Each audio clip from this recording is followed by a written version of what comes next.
You want to support Roland Martin Unfiltered? Be sure to join our Bring the Funk fan club. Every dollar that you give to us supports our daily digital show. There's only one daily digital show out here that keeps it black and keep it real. It's Roland Martin Unfiltered. Support the Roland Martin Unfiltered daily digital show by going to RolandMartinUnfiltered.com. You can make this possible. I looked out. The field it looked like 1.5 million people. It took almost 4 years for Trump to get the crowds he wanted. After years of Donald Trump's divisiveness and discord, America is coming together.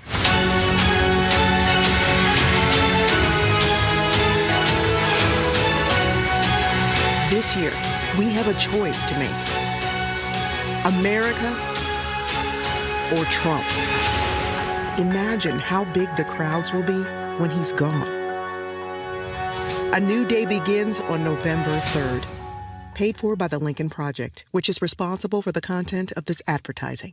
So Mustafa, the folks at the Lincoln Project, they've been looking at the data, and they are going to be targeting Donald Trump in Texas, Ohio, Arizona.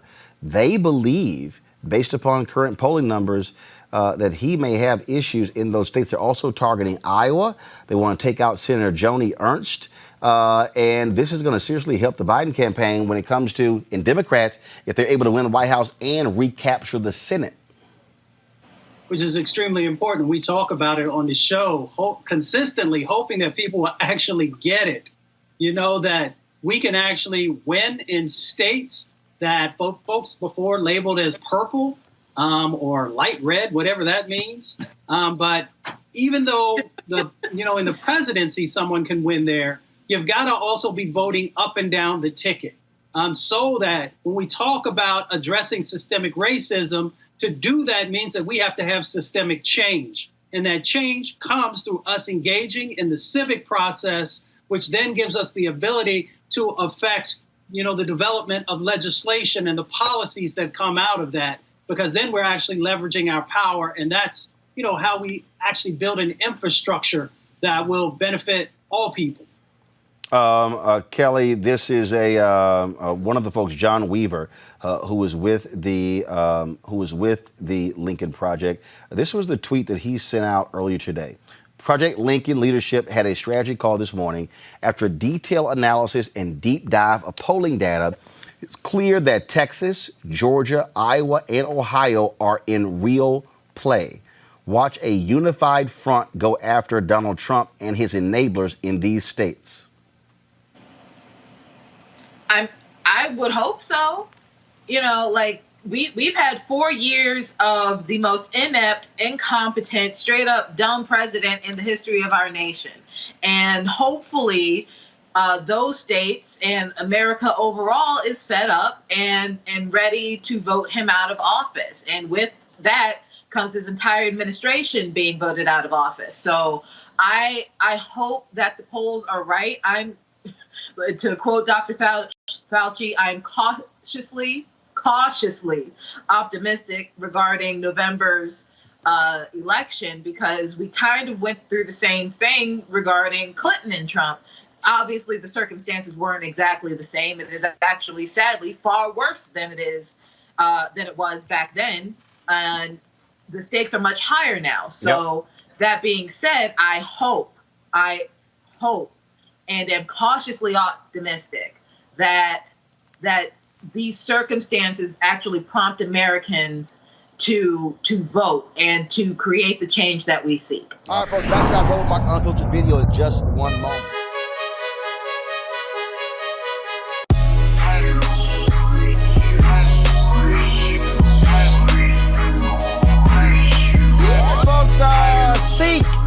Of course, black-owned company. Mary Spiel owns it. They have these wonderful headphones, 360-degree 4D headphones that are fantastic, unbelievable sound. We have a partnership with them, folks, where if you get these headsets, you can actually use your promo code to get a discount. And so what you should do is use RMVIP 2020, RMVIP 2020 for these particular headphones. They're absolutely fabulous. Sounds great. And again, when you buy these, you are supporting a black-owned company. Go to Seek.com, CEEK.com. That's CEEK.com. Trust me, you will certainly enjoy what they sound like.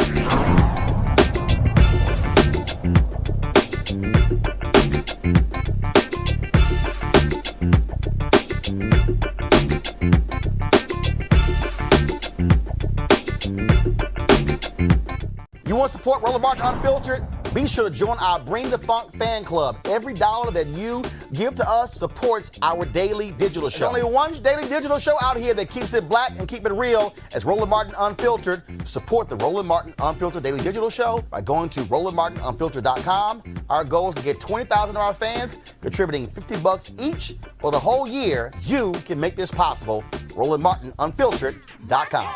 And an ad posted on social media reminds us who we're dealing with in the Oval Office right now. It's midnight in Washington. The lights are finally going out in the Capitol after a long day in the impeachment trial of Donald J. Trump.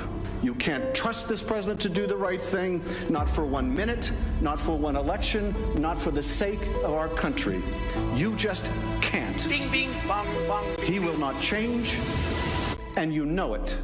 History will not be kind to Donald Trump.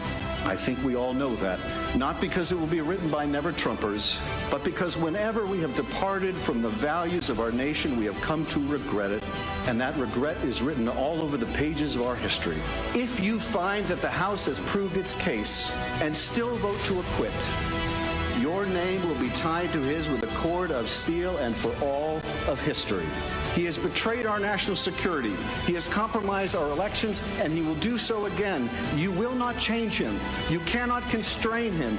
Truth matters little to him. What's right matters even less, and decency matters not at all. We have proven Donald Trump guilty. Now do impartial justice and convict him.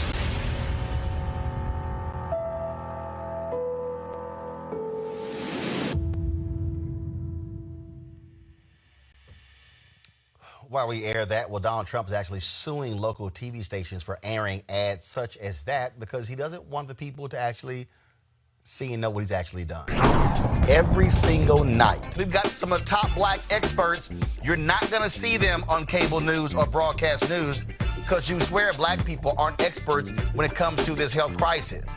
That's why we have this show and why we do what we do every day on Roland Martin Unfiltered. Joining us right now is retired General Russell Honore, the nation's first black Surgeon General, Dr. Joycelyn Elders. John Hope Bryant, he is the founder of Operation Hope. Senator Kamala Harris of California, Dr. Cedrina Calder, retired General Lloyd Austin, Congresswoman Karen Bass, Commissioner Omari Hardick, Bureau President in Brooklyn, Eric Adams, Dr. Joseph Graves, America's Wealth Coach, Deborah Owens, Dr. Corey Abear, Patal Saul, Howard University student, Pastor Jamal Bryant, Dr.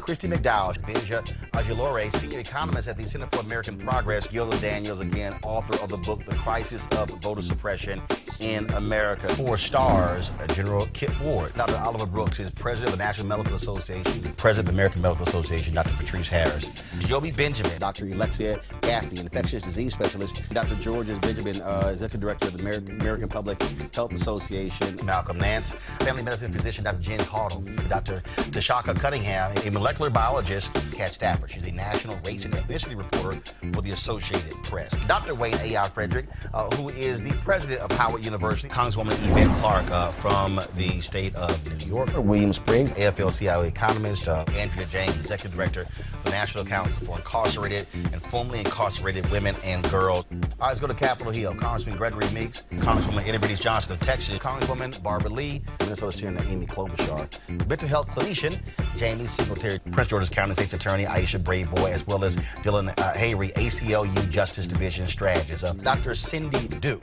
she is a virologist. Principal Steve Perry of Capitol Prep. Health and wellness specialist Dr. Yolandra Hancock. Desmond Meade, president of the Florida Rights Restoration Coalition. Cliff Albright, who is the co-founder of Black Voters Matter. Michael Harriet with The Root. Mina McWhorter, founder of Love by the Hand. Dr. Julianne Malvo, economist, president, Emerita Bennett College. Coroner Michael Fowler is the mayor of Atlanta. Keisha Lance Bottoms, mental health therapist Suzette Clark. Justin Gibney, attorney and political strategist, and Bishop Vincent Matthews Jr. Dr. Suzette McKinney, CEO and executive director of the Illinois Medical District. Dr. Leon Madugal, president-elect of the National Medical Association. Jana Bailey, mayor of Moss Point, Mississippi, Mario King. We're going to keep driving this thing to make sure our people are fully aware, safe, protected from coronavirus. You getting the top medical experts, the top business experts, top political experts, top religious experts, because that's why we do what we do. Unapologetically and unfiltered. Ain't nobody else in the black media space doing what we do. Watch Roland Martin Unfiltered daily at 6 p.m. Eastern on YouTube, Facebook, or Periscope, or go to RolandMartinUnfiltered.com.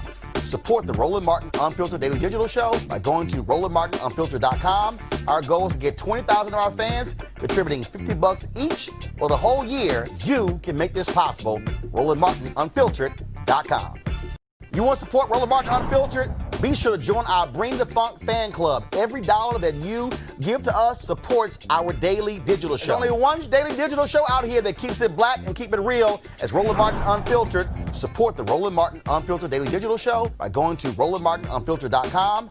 You can make this possible. Every vote is going to count in the presidential, U.S. Senate, congressional, statewide, countywide, citywide races, judicial races, DA races. All of these are going to be on the ballot, so we want to make sure that you are properly prepared for it. Rob Richardson is host of the Disruption Now podcast. Derek Holley, president, Reaching America, and political analyst. Dr. Deambe Carter, Howard University Department of Political Science. In a moment, we're going to have Melanie Campbell on. Dr. Carter, I want to go to you.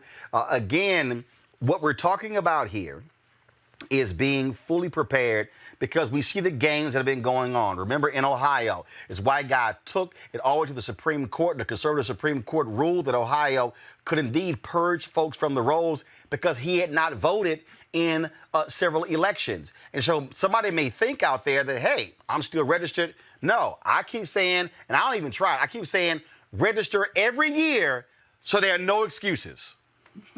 Well, absolutely. I think what a lot of people forget is that you have to be vigilant about your registration. If you lived in my former state of North Carolina, your registration could be challenged by a neighbor, and you would never know because they don't forward that kind of information to a new address or something like that. So I would say to anybody, registration is something that you have to do often.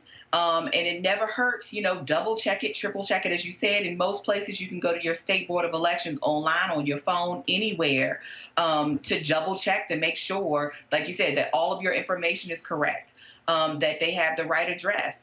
If you're trying to get clarity, you're not sure, call them. Right? It is their job to make sure. And like you said, Roland, there is no problem with registering again. That is not illegal. I think a lot of people get gun shy and are afraid because they think that if they try to register multiple times, that that'll be read as fraud and that they'll be in some type of trouble for, attempting a registration or something like that. And this is the way that suppression works many times, is a cooling effect. So it's not telling people that they can't register often. It's saying if you do try to register and your information isn't correct, this could be a felony. Well, I mean, that has a large a chilling effect on our communities, as we know, particularly for those who are returning citizens or those who may know others who've been incarcerated. Nobody wants to incur that. So a lot of people just say, well, I don't know, and I shouldn't do this again. But no, it is absolutely your right to figure out what your status is at any given time, and you can do that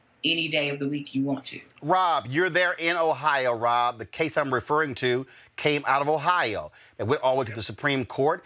In Ohio, they want to be able to purge folks from the rolls. I still don't understand why in the hell you care if somebody did not vote in a couple of elections, but they might vote in the next one. And then what happened after that? A number of states led by Republicans began to purge people, hundreds of thousands of people from the voting rolls. And we saw what happened in Georgia. Greg Palast, we've had him on the show, broke down how many of those folks who were purged in Atlanta, purged in Georgia, had done nothing wrong. They were actually still residents, still at those addresses. That's why you can't trust last year, re-register to make sure you're registered this year.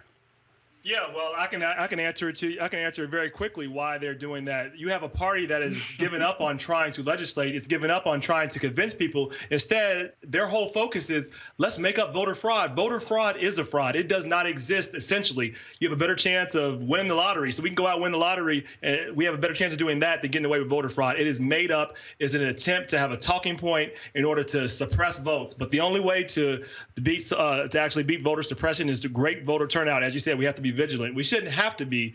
Our rights should be guarded. Our rights should be protected. But again, right now you have a party that's in place, the Republican Party, that just believes that they need to do everything possible to restrict the amount of people that can vote. They're being anti-American. It's anti-democratic. It's what you do when you don't have any good ideas. You just try to suppress people and take power. This whole notion is very interesting. I was reading a story in one of the magazines, Derek, where there was in Wisconsin, there was a state official, state Republican, and they were going back and forth. They kept yelling, voter fraud, voter fraud, voter fraud. And he kept saying, can y'all please show me the proof? And then he put his staff on it. And the staff went out and they found one example, and it was involving a Republican. And he was going, I'm sorry, what the hell is all this yelling of voter fraud? He said, you're offering anecdotal evidence. He said they offered nothing. And this was a Republican in the legislature who said, I'm sorry, we as a party can't sit here and yell voter fraud with no evidence. Donald Trump had that commission. And the most hilarious thing, he put Chris Kobach over the commission demanding voter information from state secretaries of state. And what's crazy is he was head of the commission, and he, as a secretary of state in Kansas, wouldn't even turn over his own information, but criticize others. And so you keep hearing, and Trump keeps hollering, voter fraud, but there virtually is no voter fraud in America. Hey, Roland. Well, I do think there are some cases where voter fraud exists. Let me say that. I just don't think it's a clean system. I don't believe that. However, I think a couple of things that you guys said that needs to happen. One, African Americans, black people, we need to vote in every election. And I think that'll eliminate the whole thing of whether I'm registered or not if you get out and vote every single election. Because for whatever reason, we have this theory in our minds that local elections don't mean as much as a presidential election, so we don't go out and vote until every 4 years. We need to get that notion out of our heads, and we need to vote in every election. The second thing is, when we talk about this voter fraud and that kind of thing, and Roland, we talked about this on your show before, according to the Pew Research Center, in 2016, that was the lowest turnout in 20 years for African Americans. And so you can't win an election if you don't get out and vote. But here's the deal, yes. but Derek, sure. We got to be honest. When we talk about what happened in 2016, we cannot ignore the reality that after the 2010 midterm elections, after what Obama wins in 2008, you saw Republican-led legislatures put a flurry of things that made it more difficult. That's one. For instance, North Carolina is a perfect example. North Carolina had one of the lowest turnouts in terms of the states prior to 2008. Folks went out there, bust their butt, got folks registered. All of a sudden, they went to like 75, 78%, went almost to the top. Obama won by 14,100 votes in North Carolina. After that, Republicans were like, oh, hell no. And then that's when they begin to target black voters. Limited early voting. In many cases saying we're only going to have one early voting location for the first 2 weeks in the entire county. County serving 600,000 people. We know for a fact that in the last 10 years, again, starting in 2010, more than 1,000 polling locations have been closed all across the South. After Shelby v. Holder, that made it worse because you had no pre-clearance. You had nothing coming out of the Department of Justice. In fact, in 2016, the Obama Department of Justice approved the voter ID in Wisconsin. They said it was legal. They were still dragging their feet, issuing them. A federal judge had to call Republican Governor Scott Walker into the office and say, in this court saying, what the hell? Why are y'all dragging y'all feet with this? And so we got to be honest here. This is a part of Republican strategy to depress turnout because we know by the history, lower turnout, Republicans have a larger chance of winning. Higher turnout, Democrats have a greater chance of winning. But they should just get better ideas instead of trying to suppress votes. Come up with better ideas. Stop trying to divide people of color. Like, come up with some good ideas. Appeal to us instead of just having who you have in the current White House. What they do is say, okay, we probably can't win that.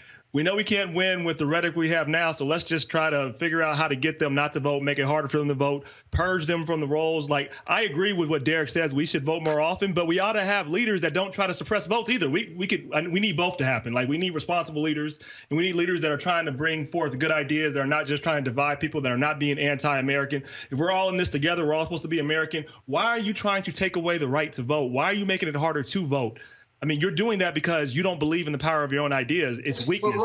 It's a lack of leadership. All that's true. I'm not disagreeing with anything that you said, y'all saying, but all of that could go away and be eliminated if folks get their butts out and vote. You wouldn't have to worry about the voter suppression, and you wouldn't have to worry about being purged if you got out and voted. But Derek, hold on. Get out to vote, and people recognize that, which is why they're consolidating voting location. That's what I just said. Polling locations and stuff like that. And we know that exists. Back in 2016, was it 18? They did shut down election places in Georgia. I mean, they did it. But the bottom line is, for the purge, all that purging and stuff, if you get out and vote, you don't have to worry about being purged. Okay, no, that's not true. That's not true because, and I want to bring in Melanie Campbell right here, National Coalition of Black Civic Participation. Perfect example, Melanie. We know for a fact that when you had Governor Scott in Florida, they purged a number of people in Florida. When they went back and checked, those people had voted, they were eligible, had not moved. It was erroneous purging. Roland, I was listening in, having a little technical difficulties, so I heard some and some I didn't. But the bottom line is, you have it right when you laid it out. Voter suppression for the Republican Party, and this is just a fact, I'm not being partisan, it's their strategy for victory. And so the reality is, even in the 2018 election in Georgia, we know what happened when you had a Secretary of State who actually, before he even got on the ballot, had already started purging voters. It's part of a strategy. And so our history, as we just yesterday celebrated or commemorated in some ways because they've gutted it, the 55th anniversary of the Voting Rights Act of 1965, and Congressman John Lewis and Dr. C.T. Vivian, who recently passed, who helped us get that vote, have to be really, it's a nonpartisan reality that voter suppression is something that the Republican Party uses. We don't need to have folks, and I'm no disrespect to our brother there, but the facts are the facts. It is their strategy. It has been their strategy. I've been doing this for 25 years, and I know for a fact it's their strategy. So we have to push back on it, but it is part of the strategy and not try to debate what is reality. One of the things that, Melanie, again, what I am trying to get people to do is say, okay, we get that's part of the strategy, but then we still have to jump over those hurdles. And so my deal right now, it's August 7th. I'm saying to everybody who's watching, who's listening, who's also, I need them to check their family members and say, look, let's go through this. What are the rules in our state? Do you have to have a voter ID? If you have to have a voter ID, do you have it? If you don't, what's the process? Right now, and I'm begging our people, the first thing is we got to get them registered first. We'll deal with the voting next, but if they ain't registered first, it don't matter what comes next. Well, Roland, come Monday, I wanted to start it sooner, but we pulled together the next phase of our unity campaign, and thank you for supporting. We're starting something called Are You Vote Ready? And that means do all the things that you're talking about. Make sure that you're registered to vote. If you voted every last election, check your voter registration status now while we have time. Make sure if you want to, a lot of us are afraid to, but we got to really encourage our folks to use the early voting process through absentee balloting and mail-in ballots where you can. And if you just can't do that, then get ready to vote. So are you vote ready is what we have to be. We have to ask our family and our friends, are you vote ready? Hey, check my own self. I got a ballot in the mail here in the state of Commonwealth of Virginia, but I got to double check this application because the Virginia League of Women Voters said there's some false mail-ins going out to get people to fill out these applications. And guess what? Black households. So we really have to get ready in a whole different way because we also have to make sure that we can vote safely, right? There's another shortage. We need poll workers and poll monitors. We have to help election protection. There's a 250,000. I know I heard you, and I thank you so much. August is the month to get ready to vote.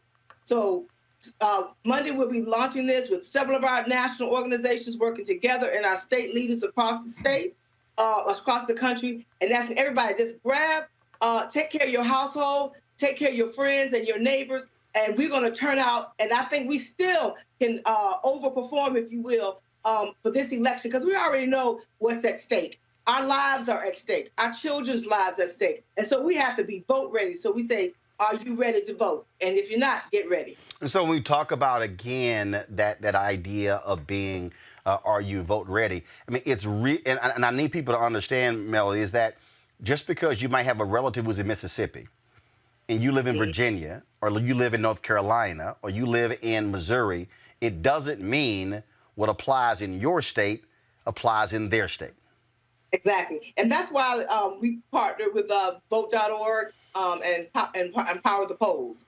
And that's so we can have the kind of information. We're working with A. Philip Randolph Institute, National Urban League, Hip Hop Caucus, all of our National Action Network, and many, many other organizations, our sororities. We're asking our fraternities, 100 Black Men of America. We're trying to pull that unity campaign together for this, what we call the phase 3, and using August, again, Voting Rights Act month, March on Washington month, a suffrage month. August, someone I heard say, August is the second Black History Month as far as the Voting Rights Act, and as well as the March on Washington that we're working with Reverend Sharpton and others on. So it's just imperative. Normally, many folks are vacationing, and some may still be doing that, but many folks are not. So it's an opportunity to take the time to get ready to vote, because really, Roland, the voting starts beginning of September in many states. Absentee ballots and vote by mail, that process starts. So we have the month of September, October up through November 3rd to really vote, but we have to make sure that, again, get ready to vote. Are you vote ready is the key. All right, Melanie Campbell, we certainly appreciate it. Thank you so very much. Thank you so much. All right, folks, again, so as we talk about that, so I want you to, again, go to vote.org. You can go to vote.org. You can check all of your information. You can check everything there. Go ahead and show it again. You see right there, 87 days, 6 hours, 32 minutes, 19 seconds until Election Day, but you don't have to wait. We must be in position to vote when it comes to this election. And also keep in mind, we talk about, even if you're going to vote by mail, let's say you don't want to put your application in through the mail system. You want to ensure, well, you get a check to make sure in your state, in your county, they have drop-off locations where you can physically drop off your mail-in ballot. And so we're going to be providing you all the information. So, for instance, we're going to be getting you, beginning on Monday, the registration deadline for every single state. We're going to do that. And then after we get past the registration deadline, then we're going to tell you exactly what are the deadlines when it comes to mail-in ballots. We're going to tell you the deadlines when it comes to when does early voting start in each one of these states, because we must be fully prepared and engaged in this election. One of the big issues that will take place in the election is the economy. Today, the monthly jobs report came out, and the economy added 1.8 million jobs in July, a sharp slowdown from June, and a small step for an economy that's still down 12.9 million jobs as a result of the coronavirus pandemic. Now, the unemployment rate fell in all demographic groups, but remains the highest by far for Black workers at 14.6%. Rob, actually, I'm going to start with you, Rob. I'll bring my guest on in a second. The Trump folks have sent an email out touting Black numbers, but the reality is, if you study the numbers, under Obama, he leaves 7.2%. Then it drops down to 5.1%. And then all of a sudden it goes up to 17%. And now it dropped 2 points. But the reality is, for Black people, these numbers right here show what happens when you have a major impact like a recession or a pandemic. Black people get hurt more than anybody else. Yeah. There's no question about that, Roland. And what we've seen overall, everybody gets hurt. But I want to point to a trend. A lot of jobs have not come back from any recession. So all these recessions we go through, even when the recovery happens, certain jobs don't come back. And African Americans tend to be focused in a lot of those jobs that can be replaced by automation, jobs that are more routine and manual labor. Unfortunately, we're more overrepresented there. So we've seen this trend. This trend is, and it's going to exacerbate now that we have COVID-19. And you and I have talked about this. This has been less of a disruptor. It's exposed and it's accelerated trends. So things are going to continue to move and accelerate and expose people that are not in the digital space, that are not in this space. It becomes harder. So you're right. We're seeing this happen there's a lot of structural reasons, no doubt about that. Racism, things that have been done over the years. But then we have to figure out, for us, if I'm looking at us, we have to figure out how we get into the tech space, how we get into some of and move on some of these opportunities, because that is our new frontier. Because even if we fix some of the White House, nobody's there coming to save us. What I appreciate about you, Roland, And what I saw you talk about when you pointed out Joe Biden and others spending on black media, you should point that out. Because guess what? Without black people, there is no Democratic Party. So they ought to spend some money, even if they don't. First of all, they do get a return, but they ought to spend money just because they don't have a party. I guarantee if black people dropped off by like 15%, Joe Biden loses, period. Right? So like we should get some return for that. We should get some value. And you bring a huge presence. And it's not just you, but there's other black media, there's other consultants that they should be invested in and that they do not. And so I do think that we have to look at this broadly. When we look at politics, we look at economics and really figure out how we organize. We talk about it often, having our third Reconstruction. We should do that in this moment. All right, folks, back to our Roland Martin Unfiltered video in just one moment. We can face this pandemic head on. We can do what it takes to protect our families and our communities. Together, we can get our economy moving again, but not without the tools and resources we need to get the job done. To win this fight, it is going to take a public service army. Don't let Congress fire the frontline workers who can save us. Text FUND to 237263 to tell Congress to fund the front lines. It's time to be smart. When we control our institutions, we win. This is the most important news show on television of any racial background. Y'all put $2, $3, $4, $5, $10, $15, $20, $30 on this and keep this going. What you've done, Roland, since this crisis came out in full bloom. Anybody watching this, tell your friends. Go back and look at the last 2 weeks, especially of Roland Martin Unfiltered. I mean, hell, go back and look at the last 2 days. You've had sitting United States senators today, Klobuchar and Harris. Whatever you have, you can bring to Roland Martin Unfiltered to support it. Please do, because this information may literally save your life. Watch Roland Martin Unfiltered daily at 6 p.m. Eastern on YouTube, Facebook, or Periscope, or go to RolandMartinUnfiltered.com. Support the Roland Martin Unfiltered Daily Digital Show by going to RolandMartinUnfiltered.com. Our goal is to get 20,000 of our fans contributing $50 each for the whole year. You can make this possible. RolandMartinUnfiltered.com. You want to support Roland Martin Unfiltered? Be sure to join our Bring the Funk fan club. Every dollar that you give to us supports our daily digital show. There's only one daily digital show out here that keeps it black and keep it real as Roland Martin Unfiltered. Support the Roland Martin Unfiltered Daily Digital Show by going to RolandMartinUnfiltered.com. You can make this possible. Yesterday, Donald Trump was in Cleveland. It was supposed to be a White House event. He turns it into a rally. And he questioned Joe Biden's faith. Watch this. Things that nobody ever would ever think even possible, because he's following the radical left agenda. Take away your guns, destroy your Second Amendment, no religion, no anything, hurt the Bible, hurt God. He's against God, he's against guns, he's against energy, our kind of energy. I don't think he's going to do too well in Ohio. Things that nobody ever would ever think even. Derek, Joe Biden has enough power he can hurt God? He has enough power he can hurt God? Is that what he said? He's literally said Joe Biden is going to hurt God. No, I don't know where that came from. But I will say this, he's in Ohio. And Rob, you in Ohio. And we say this all the time when I'm kidding around with my friends. I'm like, one thing what people got to realize when it comes down to this election, November 3rd, all right? So once you leave Atlanta, you're in Georgia. Once you leave Cincinnati, you're in Ohio. And a lot of times, these opinions that we talk about, they come from, I would say a lot of times, bi-coastal and urban elitist. And so there's a whole group of Americans who don't necessarily agree with everything that's said on this show. Well, yeah, but it's a hell of a whole lot who do agree. And trust me, there are white folks who agree as well. And the thing here, Rob, when you have a fool stand up talking about Joe Biden is going to hurt God, you know what? Since and I just wanted,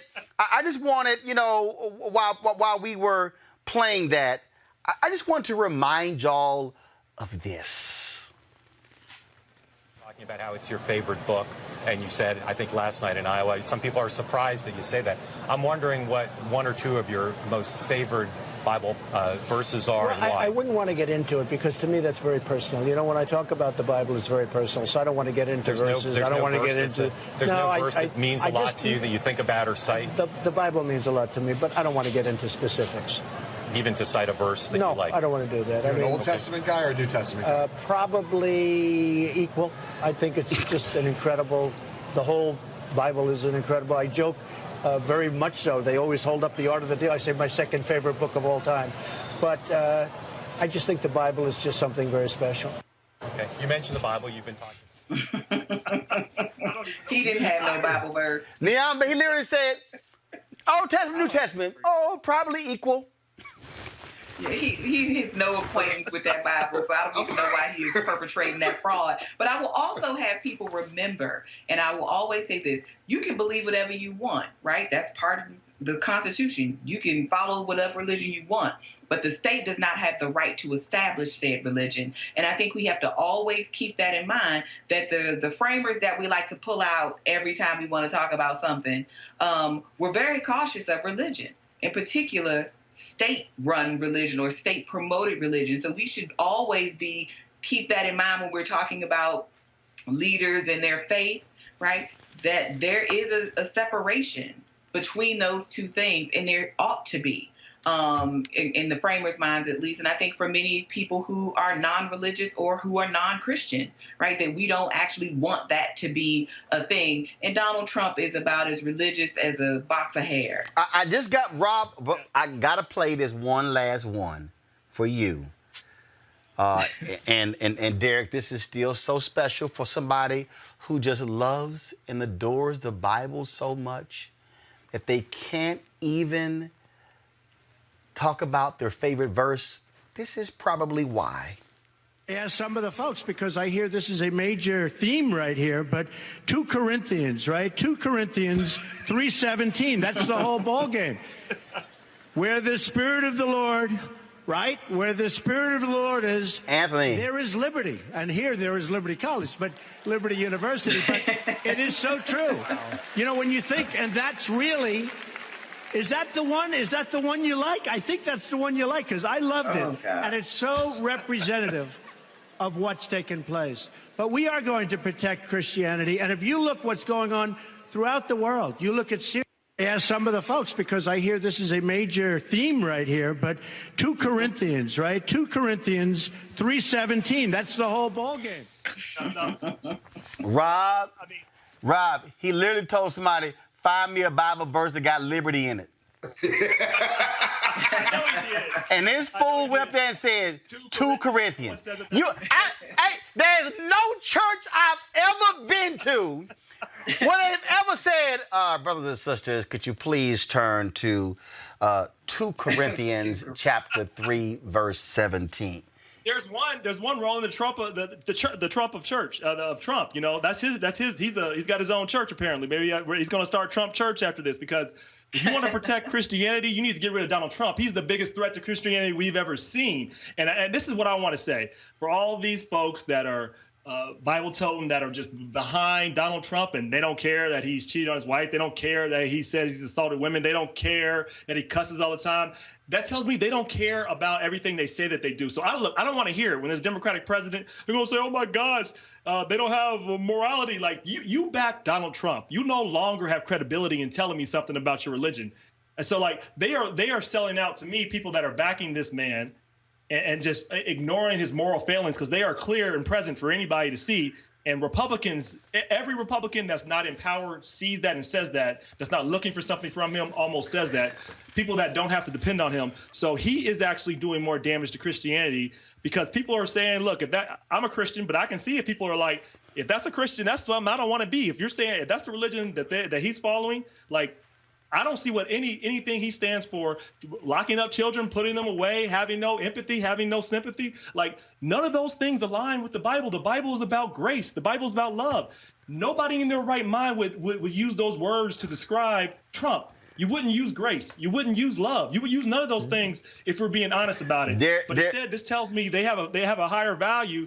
It is not about religion. It's about something else. Derek, I know you got to go. I'm going to give you the final comment on this one. Somebody put this on Twitter. They said, Well, 2 Corinthians is acceptable depending upon the way you preach. Watch this. 3:17. Hold on. 2 Corinthians 3:17. Instead of the conventional American way of 2 Corinthians 3:17. That's a priest trolling Trump, Derek. I was trying to figure it out. He goes 2 Corinthians as opposed to the acceptable way of 2 Corinthians. That was his way of saying the person in the Oval Office is a religious idiot.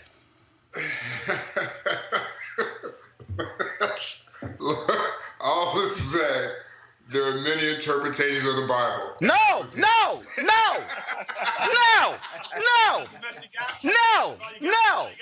There's NIV, there's the King James, there's the ASV, there's the Message. They're all, in every single one, it ain't 2 Corinthians. I don't know which version that was. I had to go look that one up, man. I don't know. You can do a drive-by a church and know it's not 2 Corinthians. I gotta look which version that came from, man. I can't speak on it. Derek, gone be with your wife for her birthday. Gone. Just sign it. Just cut it off like you did last week. Just gone. Gone. I'm out. I'll talk to you. Gone. Y'all go ahead and run that run the Don Winslow film of Trump fake Christianity. Roll it. Y'all told me y'all had it, and how y'all not ready? I'm very pro-choice. And again, it may be a little bit of a New York background because there is some different attitude in different parts of the country. And, you know, I was raised in New York and grew up and work and everything else in New York City. But you would not ban it? No. Or ban partial birth abortion? No, I am pro-choice in every respect and as far as it goes. Do you believe in punishment for abortion? Yes or no, as a principle? There has to be some form of punishment. For the woman? Yeah, there has to be some form. I'm wondering what 1 or 2 of your most favored Bible verses are and why. I wouldn't want to get into it because to me that's very personal. You know, when I talk about the Bible, it's very personal, so I don't want to get into verses. I don't want to get into... There's no verse that means a lot to you that you think about or cite? The Bible means a lot to me, but I don't want to get into specifics. 2 Corinthians, right? 2 Corinthians...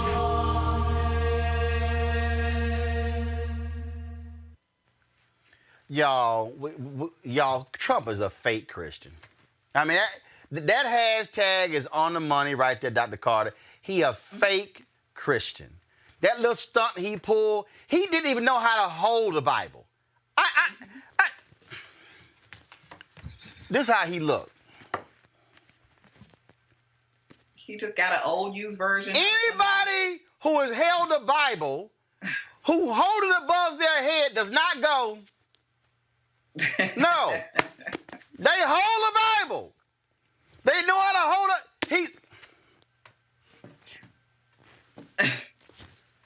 it. Go ahead. But I was saying, but let's also remember what he did immediately before he snapped that picture, right? He had tear gas those people and otherwise used force to move them back so he could take a damn picture in front of a church that he does not attend and clearly with a Bible that he is not very acquainted with. So Donald Trump is here for the pictures. Donald Trump is here to sort of make people believe that he is going to be some sort of beacon of Christianity, perhaps survival of Christianity. He's made them feel that they have a friend in the White House, and in turn, they vote for him in great numbers. And I think Rob's point is exactly right. I don't want to hear about your moral high ground anymore. I don't want to hear about your Christian faith and your morality. This man is on tape talking about he was grabbing women by their private part. And nobody batted an eye. right? And you got all these evangelicals to show up at that White House and put their hands on this man and pray over him as if. So I don't want to hear anything about his Christianity. I don't want to hear about the folks who supposedly support his Christianity, because if you can look at a man who does the things that he does, that says the things that he says, and creates the discord and the damage that he has created in this country, there are over 150,000 people dead right now that shouldn't be dead. But here's the deal, and here's the mistake, Rob, that I really believe progressives make.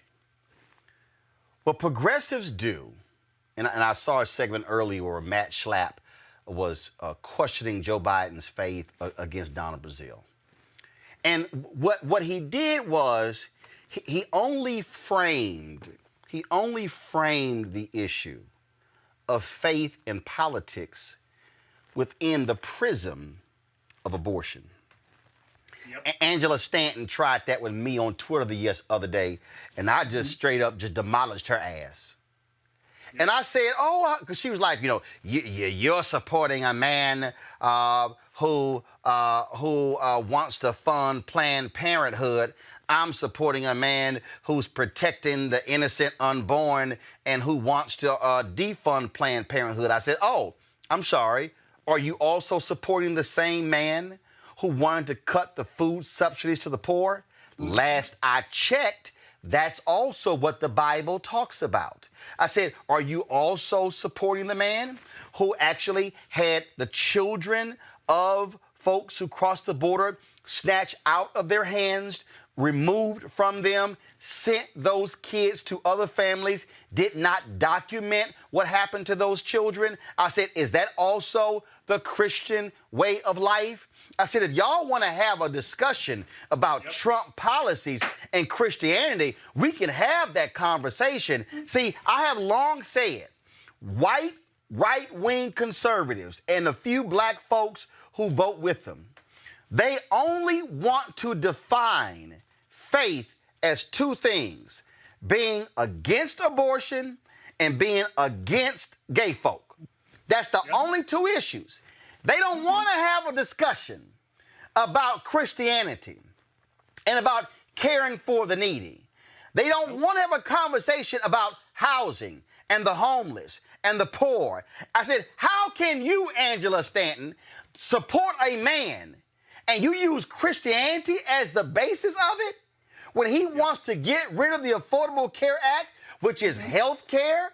I said, with no plan? But y'all don't want to talk about that part of Christianity. See, this is where I keep trying to tell progressives, stop falling for their okie doke. If y'all want to have a Christian conversation, a faith conversation. I remember when I was on CNN the night Obama was going with Rick Warren, and we were on the air, and they had Tony Perkins on, Family Research Council. They always want to pull Tony Perkins. And I told CNN, why every time y'all want to talk about faith, y'all always pull this white conservative evangelical out? So they had me against Tony Perkins. And he had the audacity, the unmitigated gall, to bring up Reverend Wright he said, well, that's not what Christians are about. I said, I'm sorry, Tony. You want to have a Christian conversation? Last I checked, the real responsibility of Christians is to save souls. I said, you want to have a Sermon on the Mount conversation? Bruh, let's go. See, the real problem is that progressives who are of the faith, they go on TV and they speak more through the prism of their progressive views as opposed to the prism of their faith. And so my deal is here. I'm not a Republican or a Democrat. I'm not a conservative or a liberal. But I can tell you one thing, what I'm not going to do is let these white conservative evangelicals and these black folks like Angela Stanton, Alveda King, and others define faith solely as two issues. Y'all want a faith conversation? Bring it on. Come on. Because look, Trump, we talked about COVID exposing America, exposing our weaknesses. Trump has exposed Christians to me, some white Christians that say that they're Christians, they believe in these things, and clearly Trump does not. I mean, and clearly, if you listen to the words of Jesus, right, they don't align with anything Trump stands for. Jesus was a disruptor. He turned over tables within the church because they weren't doing what they were supposed to. They weren't looking out for the needy. How do you think he would feel about Trump sending kids over the border, letting them die? How do you think he would feel about taking away health care from people? How do you think he would feel about putting money ahead of the interest of people's health? I mean, Jesus is very clear on these things. And so, like, I am not afraid to have these conversations. And I do think people that are of the faith, we accept people that are not. But when it comes down to it, we can't be afraid to have a conversation. We can't be afraid to frame our values, and we can't let them frame it. Because if we do, then it looks like, oh, they're the Christians, but they're not. I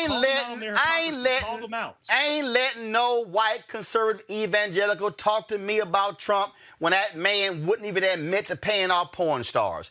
I don't want to hear nothing from them about this man in faith when he actually said he saw no reason in his whole life where he had to ask God for grace and mercy. You can't find nobody. First of all, Jesus said, I died for your sins. This fool basically said, I ain't got no sins to confess. I'm good.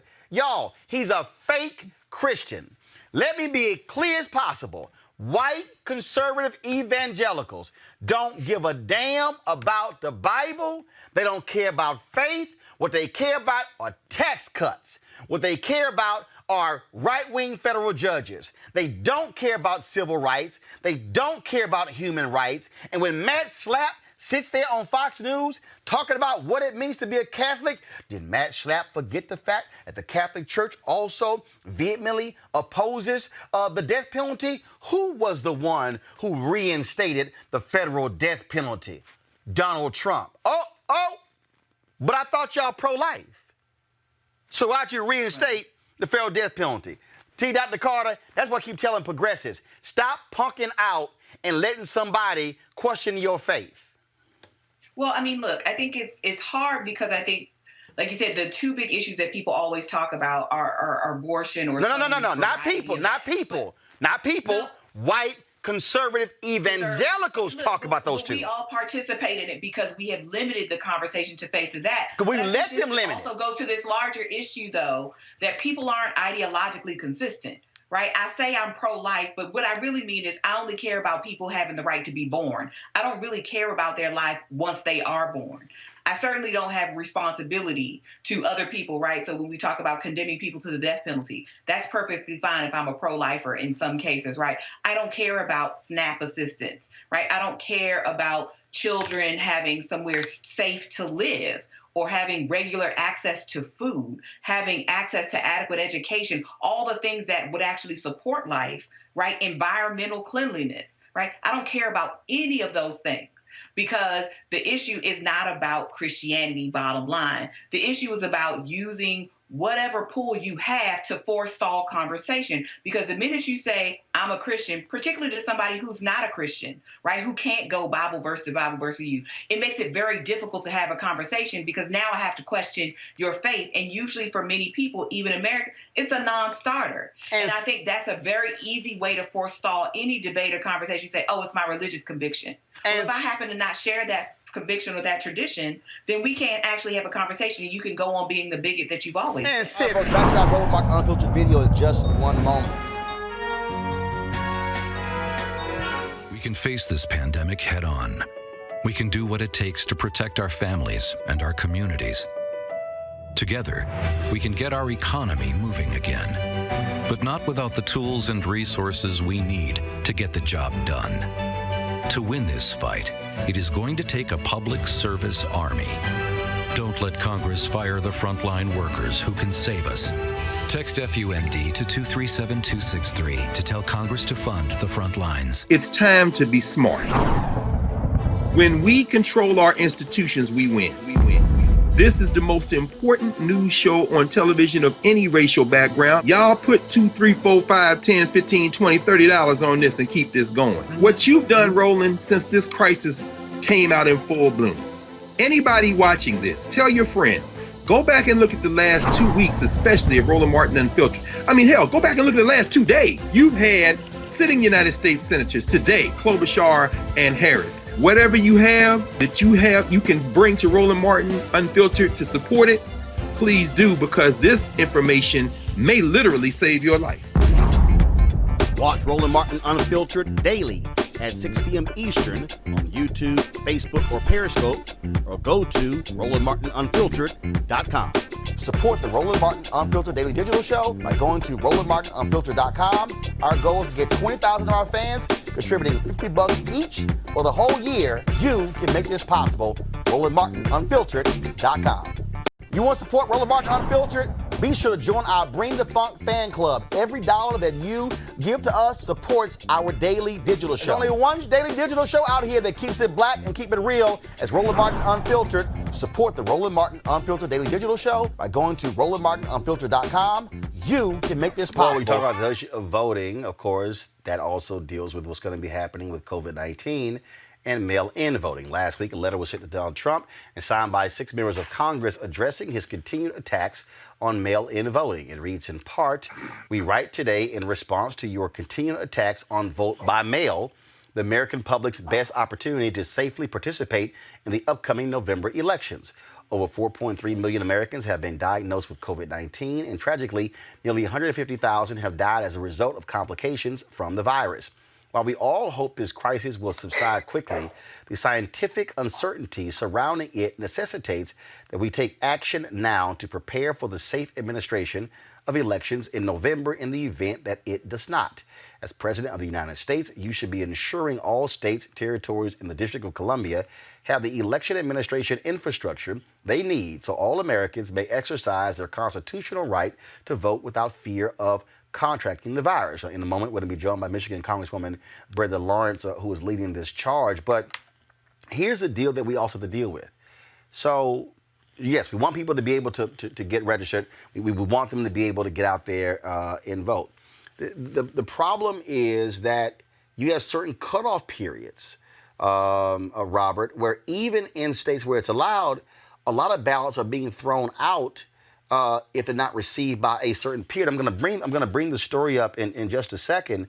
That's why I'm trying to get people not to wait to the last second to be able to get information out, to get your ballot in. Do it early so you're not caught trying to rush at the last second mailing it in, and your ballot may not be counted. You're absolutely right. I think we really have to focus more so than in any other election on the concept of early voting. In the African American community in particular, people do not trust the vote by mail system, particularly older African American voters who are used to voting in the exact same electoral precinct every single year, year in and year out. Historically, we've seen more conservatives, more white people using vote by mail options because black folks just simply do not trust the system. They feel like their ballot will be thrown out. They'll end up soaring the Chattahoochee River and not getting counted on Election Day. In addition to this, we saw in the Georgia primary this year that only 96.4% of ballots actually got delivered to the person who requested them, and an unknown percentage were thrown out because of things such as signatures not matching the documentation provided. In states where you have to request a absentee ballot, such as Georgia, you have to first request it, then they send you an email, then you email them back with a license or some documentation showing where you live at, then they send you your absentee ballot in the mail. These are steps that many people are not taking. So as we get closer, under 100 days until this election, Republicans, including the Speaker of the House in Georgia, Ralston, including Senator Ted Cruz, including Donald Trump, has said that if we have vote by mail and we have full turnout, then they will never win another election again. So we have to impress upon our young people how important it is to turn out to vote early, get it out of the way. Don't wait till Election Day when you're in a 5 or 6 hour long line and we're bringing in election monitors. Get it done as soon as the early voting period opens up, get registered, and get out there and vote.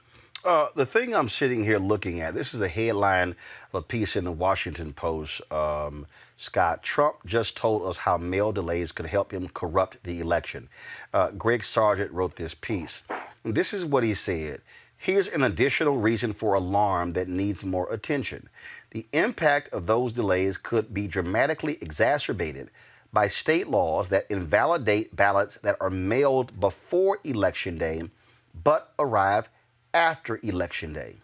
Guess which key presidential swing states have such provisions invalidating ballots that arrive after Election Day? All of them do, with the exception of North Carolina. I think Washington D.C.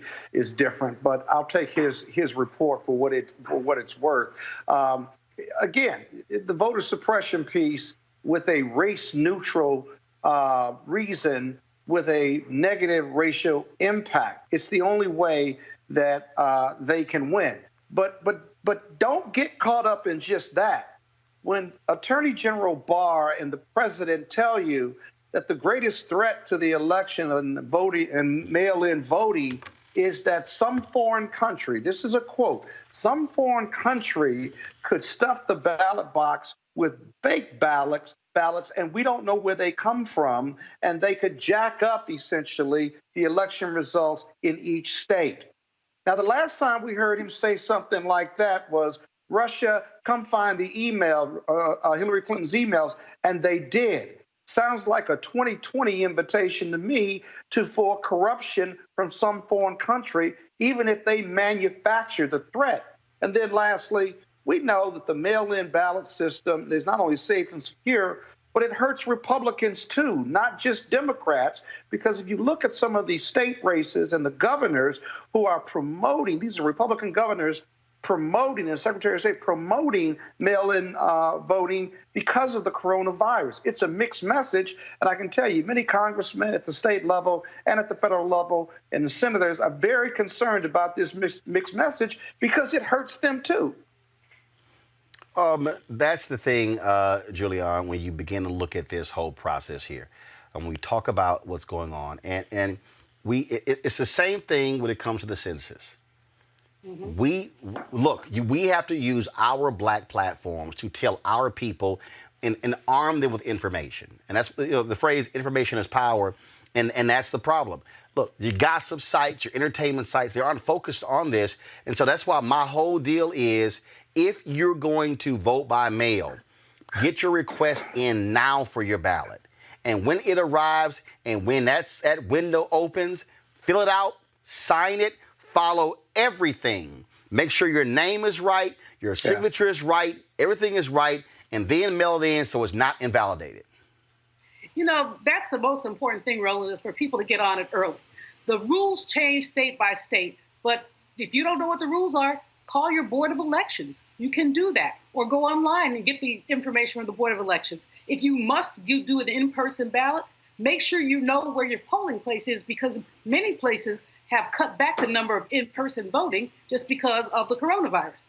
There are a lot of things that people can do. What I'm concerned about is the fact that the coronavirus has made it difficult for us to do the kind of town halls and rallies that we usually do.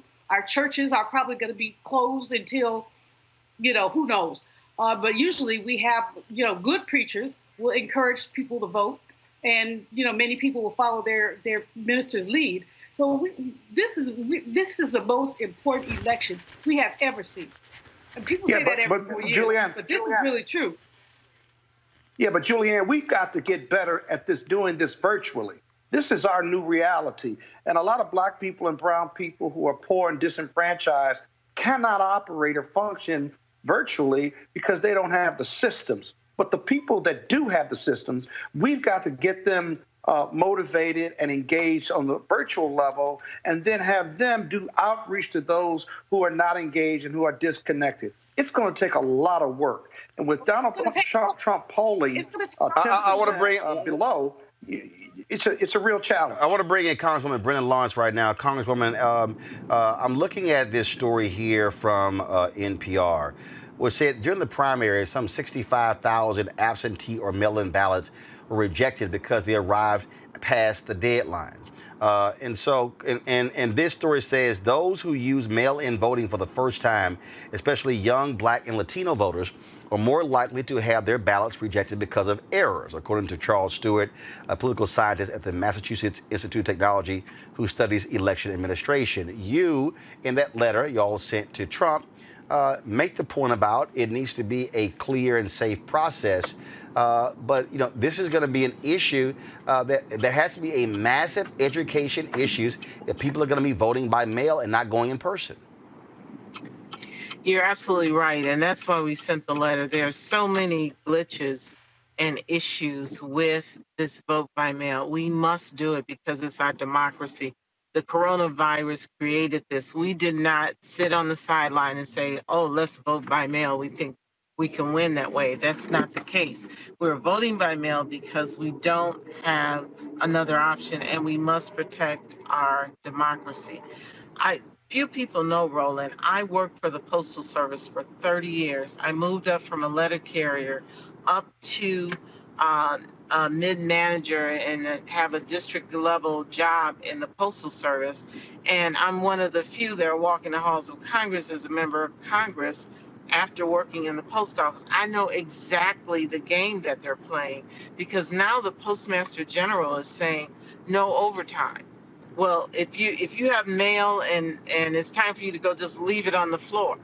Well, the reality is the next day there's going to be another pile of mail on top of that, and it keeps stacking. And if you're not regulating that and rotating the mail so that the oldest mail is on the top, the oldest mail goes out the door, then we're going to have this massive issue of ballots not getting back to the clerk's office to be counted. And it's really, really concerning for me, because I know what this looks like. And one of the things, I was at the polls yesterday. I won my election, my primary 93%. I'm very proud of that. But I'm at the polls working, and this lady who was sight impaired, an elderly lady, had someone walking her in, holding her arm. She said, I have not been out of my house since March. I am scared to death. She said, but they kept telling me I had a ballot, but it never made it to the house, and I was not going to not vote. And there's so many people that are not going to be that committed. But we've got a lot of work to do, but we got to keep our thumb, our knee, our foot, whatever we need to do on this administration, because the Postmaster General is an appointee of the president. He is a new person who never ran logistical operations like a postal service. He's coming in making all these changes, and it's going to have a really, really devastating impact on our ability. First of all, when you get an application and you send the application back, and then to take the ballot and put it back in the mail.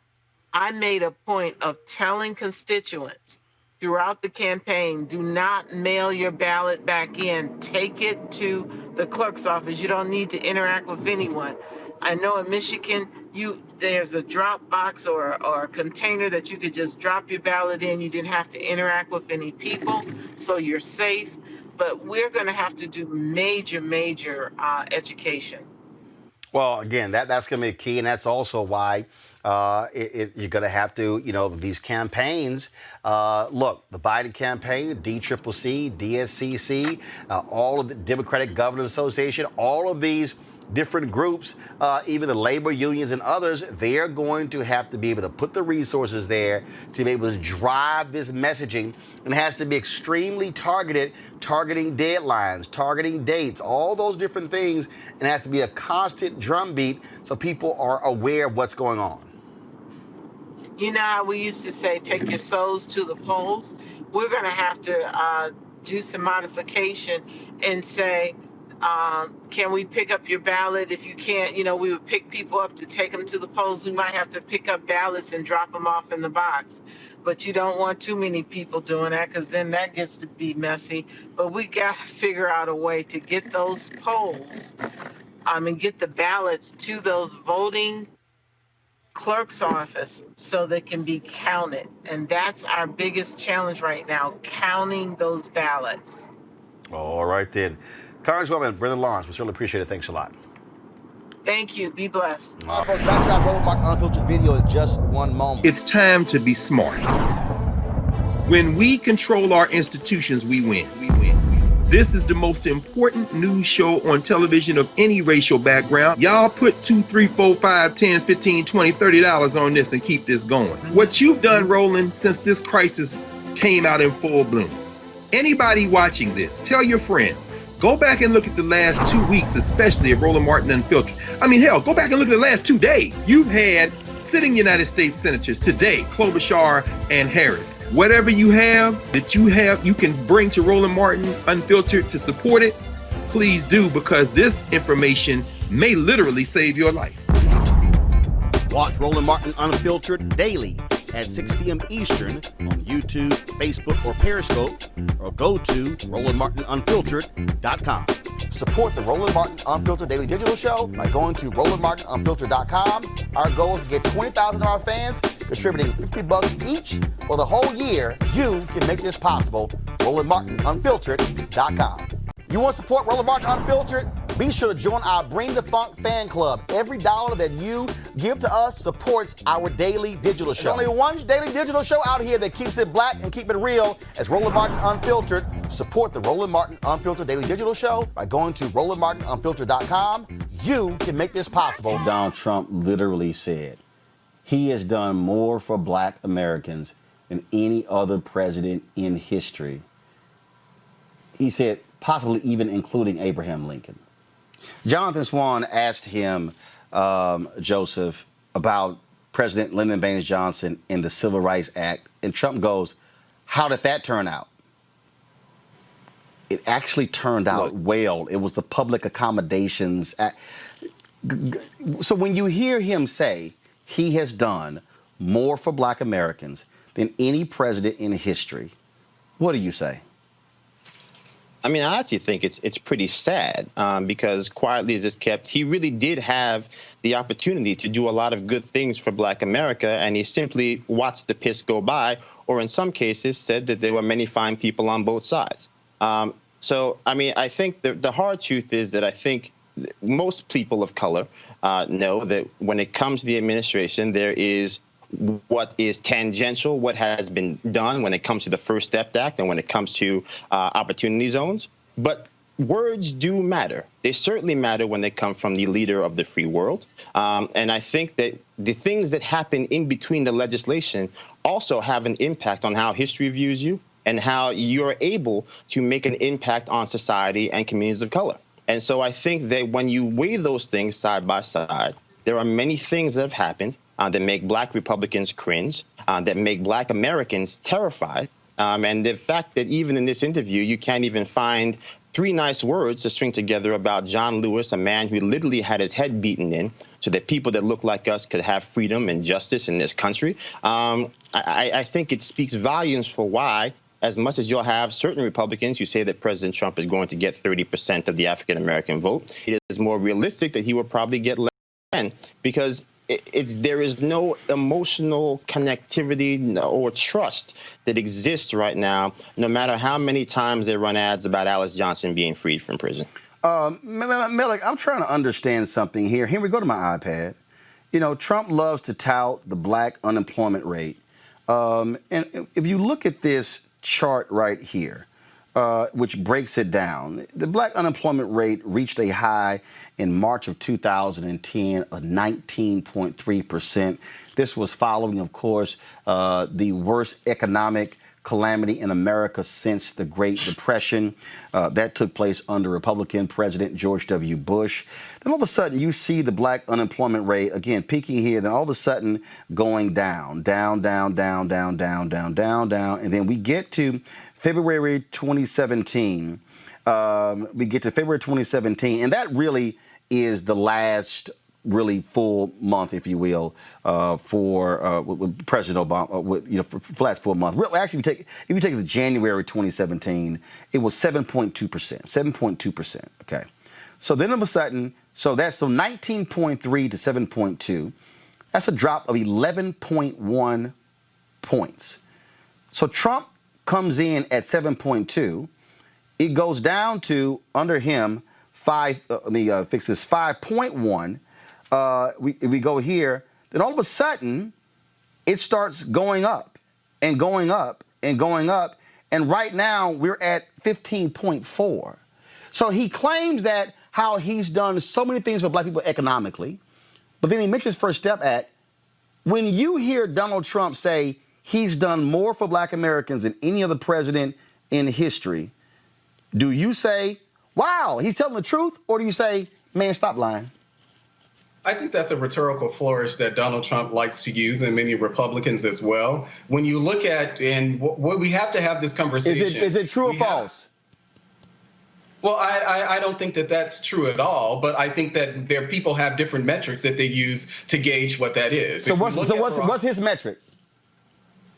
Well, I've never had a conversation with Donald Trump. But you just said people use different metrics. What do you think is the metric that Donald Trump and the Republicans are using to determine if they've done more for Black Americans than anybody else? What do you think? What do you think he's using? Well, what I would imagine is that their efforts around criminal justice reform. I would also, and as you noted, but yes, the unemployment rate, if we're talking about things like the increase in Black women businesses, all of the metrics that presidents themselves use to gauge how they're responding to various communities. But more than any president in history. So do you believe that Donald Trump has done more for Black people than President Johnson did by signing the Civil Rights Act of 64, the Voting Rights Act of 65, and the Fair Housing Act of 68?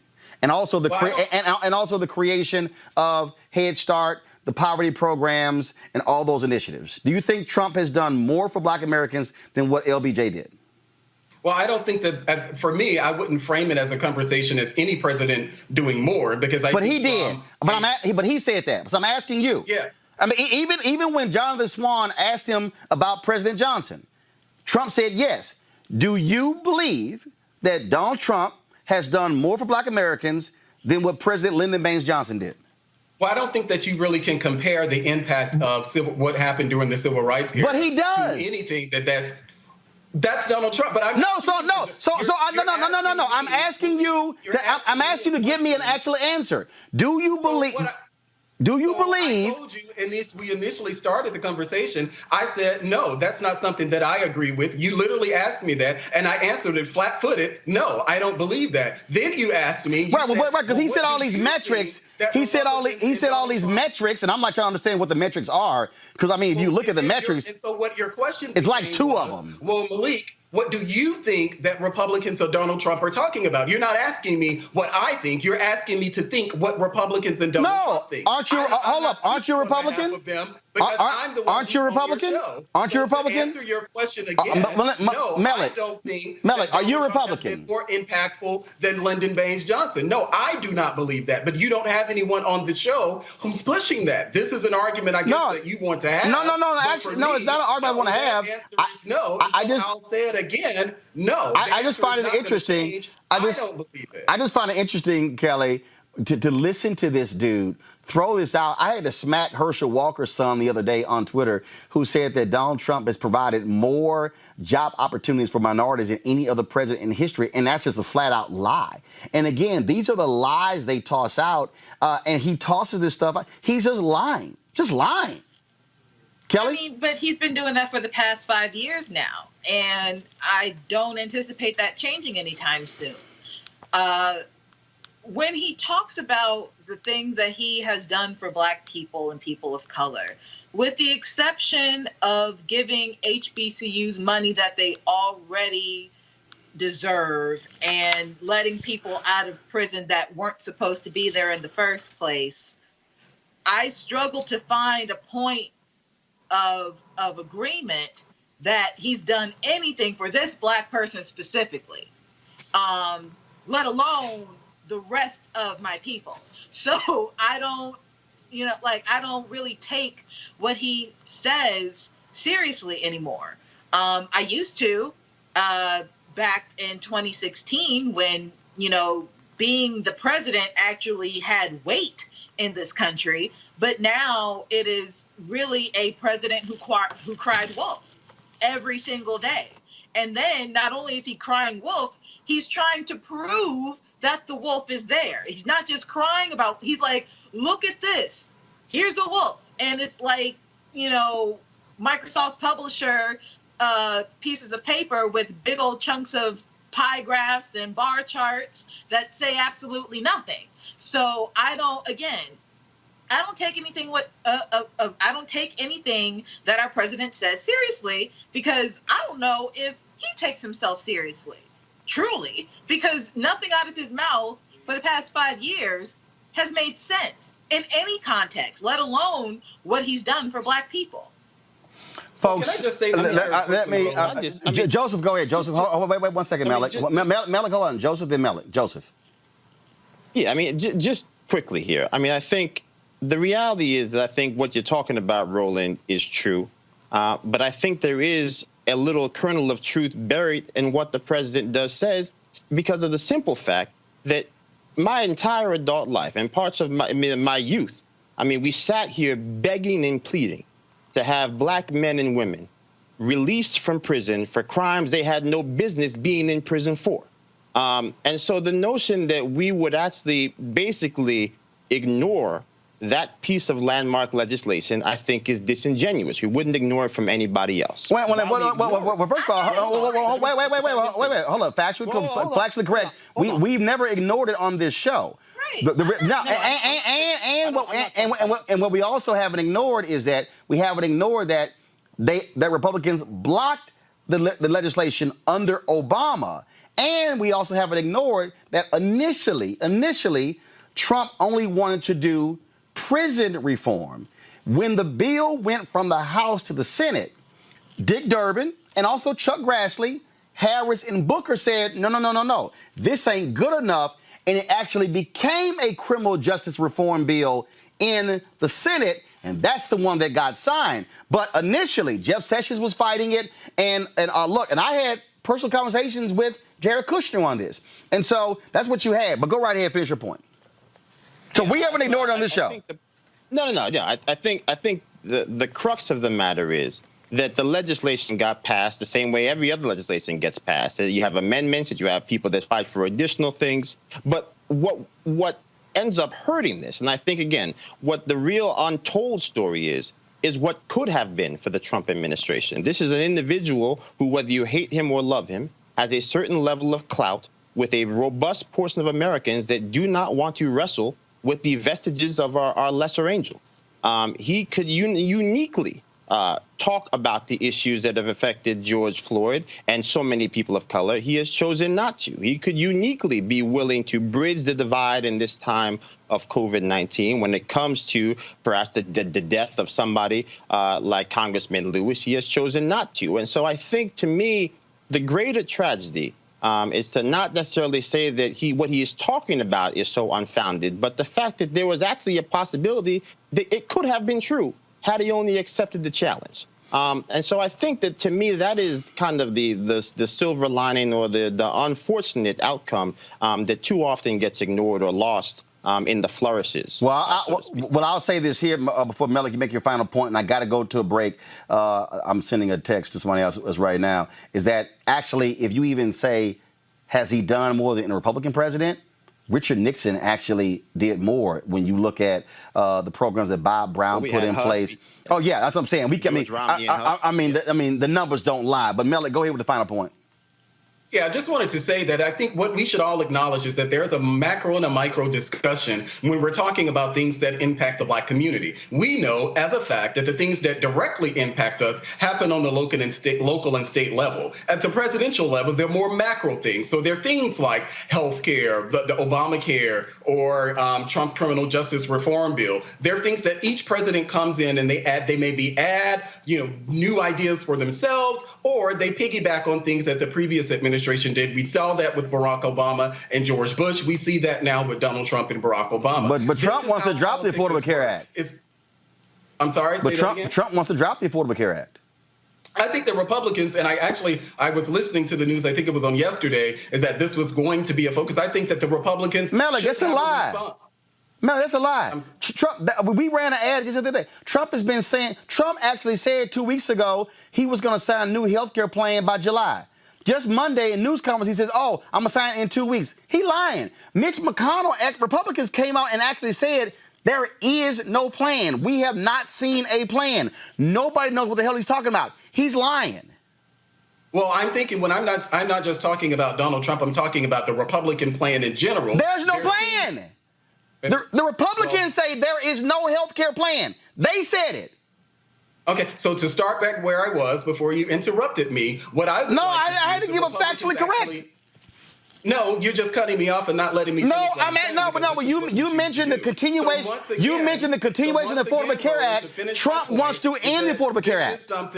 This is something that I would like Republicans to focus on. And I believe what I've heard over the last few days is this something that the Republican caucus itself is going to start focusing on, because they realize that in 2020, when Trump is reelected, that they're going to need something to give, whether Obamacare is totally gone or not, the Republicans are going to need a plan. And there are conversations what to do in 2021. I doubt very seriously that there will be a plan before November, but I do expect in the second term of Donald Trump, Republicans' hands will be forced where they would have to deal with the issue of health care. Let me help all of y'all out. Republicans took more than 50 votes to get rid of the Affordable Care Act. In that entire time, they kept promising they had a plan. They have none. Trump has been saying when he ran for office and in the last 3.5 years that he has a replacement for the Affordable Care Act. He has never presented one. There is none. And so here's the other deal, Malik. He ain't getting reelected. All right, folks, back to our Roland Martin Unfiltered video in just one moment.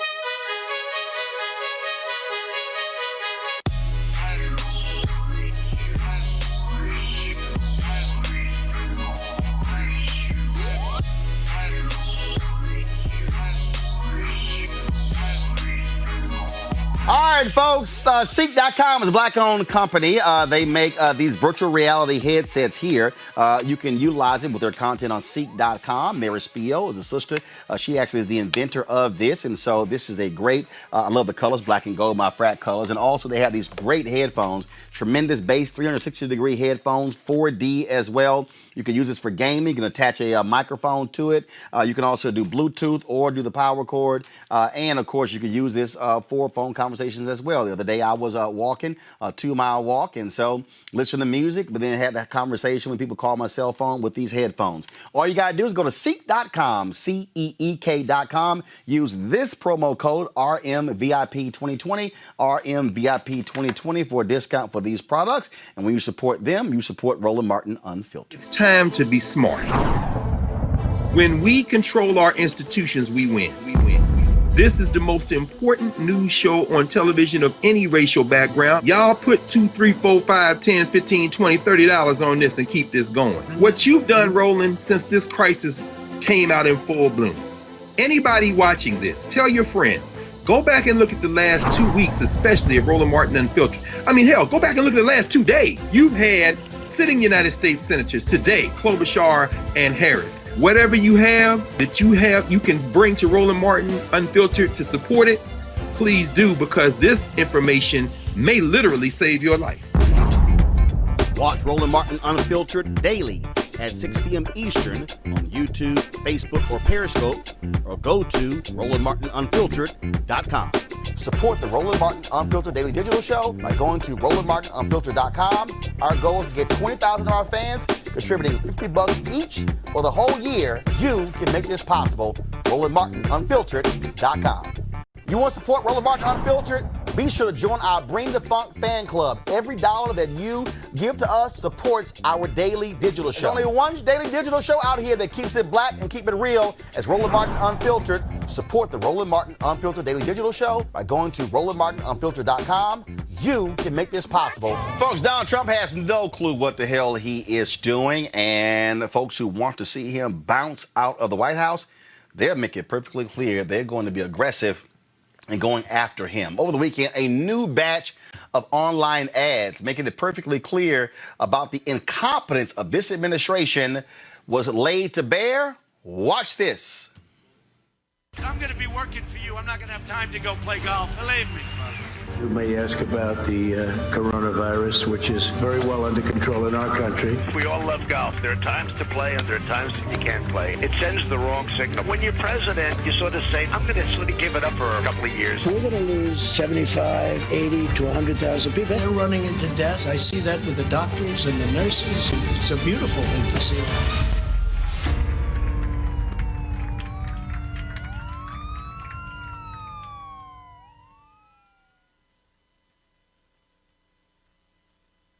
Time to grow up, time to wake up. Look at us today. Where we are today, you will be. We are your future.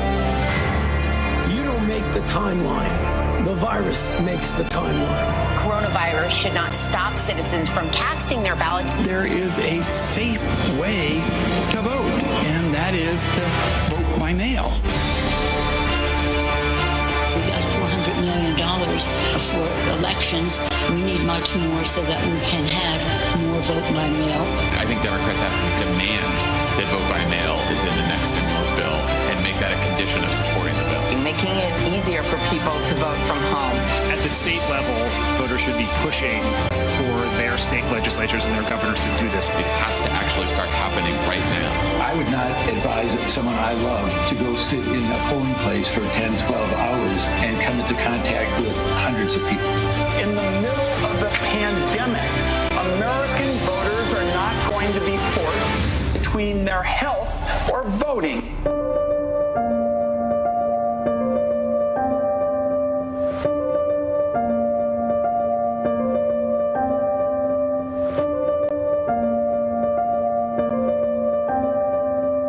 They had things, levels of voting that if you ever agreed to it, you'd never have a Republican elected in this country again.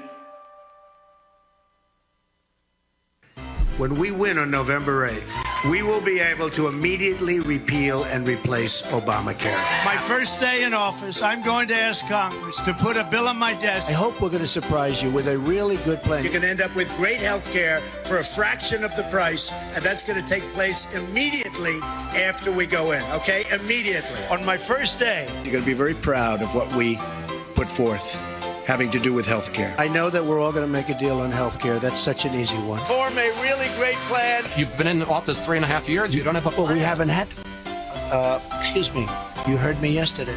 We're signing a health care plan within 2 weeks. A full and complete health care plan.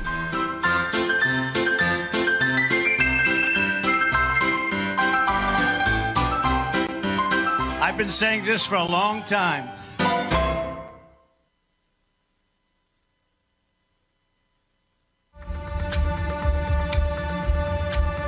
What's going on with the debt? It's very disturbing, and it's driven by the three big entitlement programs that are very popular: Medicare, Social Security, and Medicaid. Social Security has nothing to do with the deficit. Social Security is totally funded by the payroll tax levied on employer and employee. That's 70% of what we spend every year. The subject we were just discussing, the funding of the government, is about 30% of what we spend. If you reduce the outgo of Social Security, that money would not go into the general fund to reduce a deficit. It would go into the Social Security Trust Fund. So Social Security has nothing to do with balancing a budget or erasing or lowering the deficit.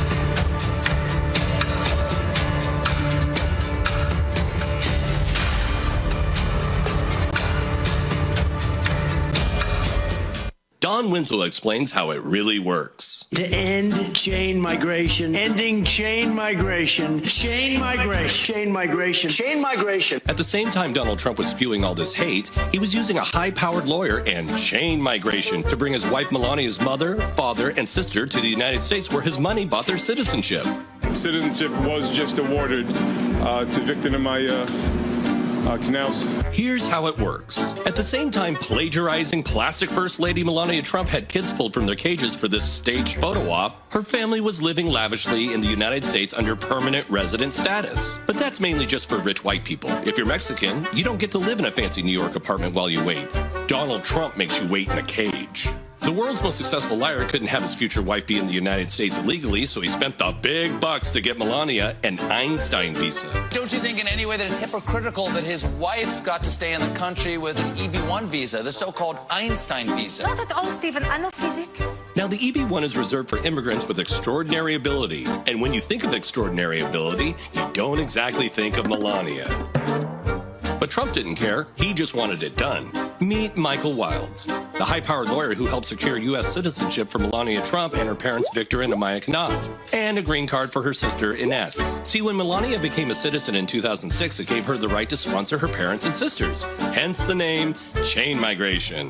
Trump destroyed families and sold a closed border policy to his base while using chain migration to bring in his own family. At the same time the Department of Homeland Security were ripping children from their mother's arms and locking them in cages, Melania's family was walking out of court with a personal security escort of Department of Homeland Security officers. Note the patches on the uniform. Donald Trump has one policy for white people and another for brown. I met with the Border Patrol agents, and they're doing a great job. Okay, stop the music. There are still thousands of children locked up in Trump's border prisons. There are children that have not seen their parents in years. How long can Trump keep them in prison? Do they get out when they're 18? Do they spend their entire childhood in a cage? Do they ever get out? Do they ever get out? All right, let's go discuss with our panel. Eugene Craig, CEO, the Eugene Craig Organization, as well as Tiffany Lofton, Director of the NAACP Youth and College Division. Later we'll be joined by Amisha Cross, political analyst and Democratic strategist. I must say, Eugene, between Lincoln Project, Don Winslow, all these other different groups, what they're laying bare exactly the lies of Donald Trump, showing him playing golf. And then that chain migration video was on point because for a guy who complains about chain migration, he did it. Yeah, he did. I mean, he used it to, get his wife here. He used it to get his wife's family here, and God knows who else. But his slurs against chain migration, the way he's characterized it, the way he used it as a fear tactic for white conservatives, is completely hypocritical to the way that he's used it for his own family. But, these are the type of ads that you have to hit him on. You cannot play presidential politics with Donald Trump. He's not a typical candidate that, oh my gosh, you need to stay clean and stay above the fray with. No, he's a thug. And when you have a thug, you have to punch him in the mouth. And that is the real issue here, Tiffany. Not only that, when you see him complaining about mail-in voting, him and about 20 other people in the White House, they vote by mail-in. And so what these ads are meant to show is the hypocrisy. But here's what's very interesting even about that. All these dumb MAGA people, Republicans always led in mail-in balloting, in mail-in voting, absentee balloting. Now these people are going, oh, Don doesn't trust it. Neither do we. Now you got Republicans in states who are like, yo, don't do this. This is how it always helped us. Yeah. And so let's be very clear. There is a strategy behind the madness. It's not just madness because he doesn't know what he's doing.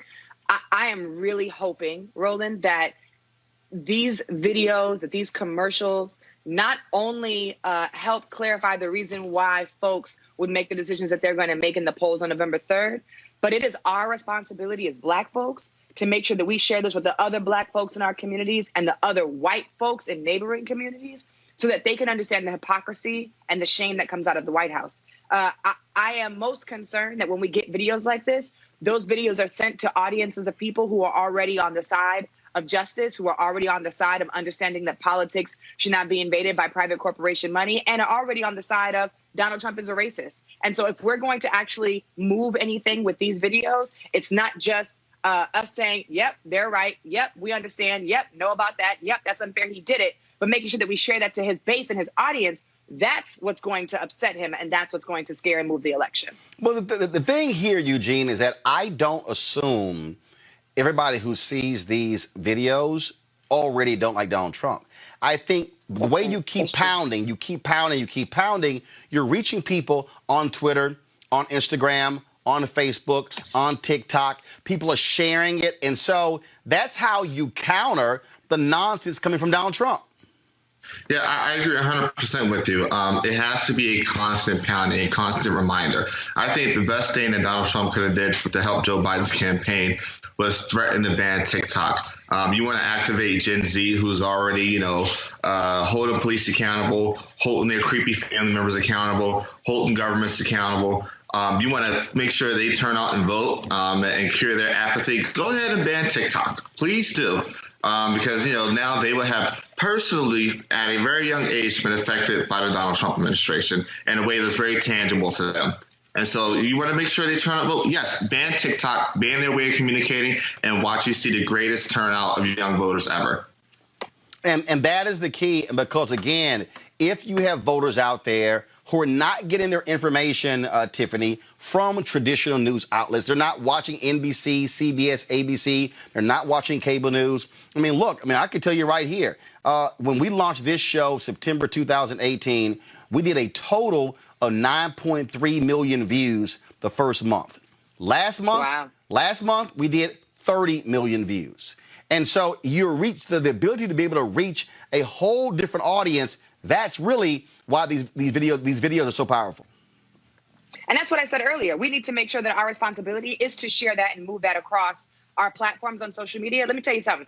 I work at the NAACP with people who are 25 years and younger, who are Black in this country, and their primary source of news is not MSNBC and CNN and Fox News and ABC and et cetera. They're looking at their phone every single morning and every single day to find out what's happening across the country and to follow trusted sources that help them understand the information that's happening so quickly in politics. And so, like, for example, the NAACP Youth and College Division has partnered with Politicking the app. It's a Black-owned, nonpartisan voter guide. We're sharing that on social media. And if we're going to continue to educate the voters and the audience of people that you guys are talking about, which are folks in my demographic and Generation Z, we have to share it on social media, and we have to be able to share it with people who are not like-minded with us. All right, folks, back to our Roland Martin Unfiltered video in just one moment. It's time to be smart. When we control our institutions, we win. This is the most important news show on television of any racial background. Y'all put $2, $3, $4, $5, $10, $15, $20, $30 on this and keep this going. What you've done, Roland, since this crisis came out in full bloom. Anybody watching this, tell your friends. Go back and look at the last 2 weeks, especially of Roland Martin Unfiltered. I mean, hell, go back and look at the last 2 days. You've had sitting United States senators today, Klobuchar and Harris. Whatever you have, you can bring to Roland Martin Unfiltered to support it, please do, because this information may literally save your life. Watch Roland Martin Unfiltered daily at 6 p.m. Eastern on YouTube, Facebook, or Periscope, or go to RolandMartinUnfiltered.com. Support the Roland Martin Unfiltered Daily Digital Show by going to RolandMartinUnfiltered.com.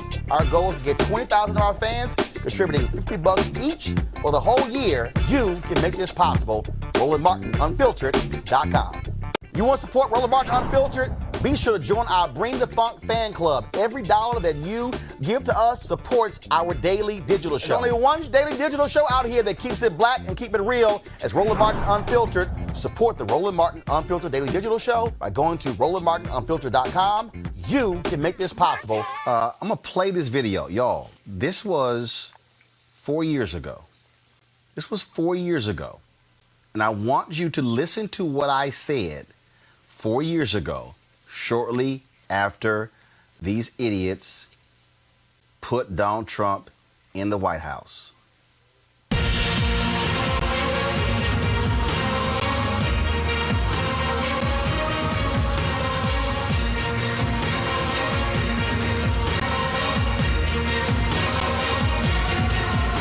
Let's get right to the issue at hand. Y'all have already been talking about it. We've been discussing it right here on TV One. After yesterday's despicable news conference by President Donald Trump, I was in my car trying to decide what is it that I wanted to listen to put into proper context my feelings about what we heard. And I thought back to the first black woman elected from the South since Reconstruction, Congresswoman Barbara Jordan of Houston. Here's what she had to say in 1973 at the Watergate hearings.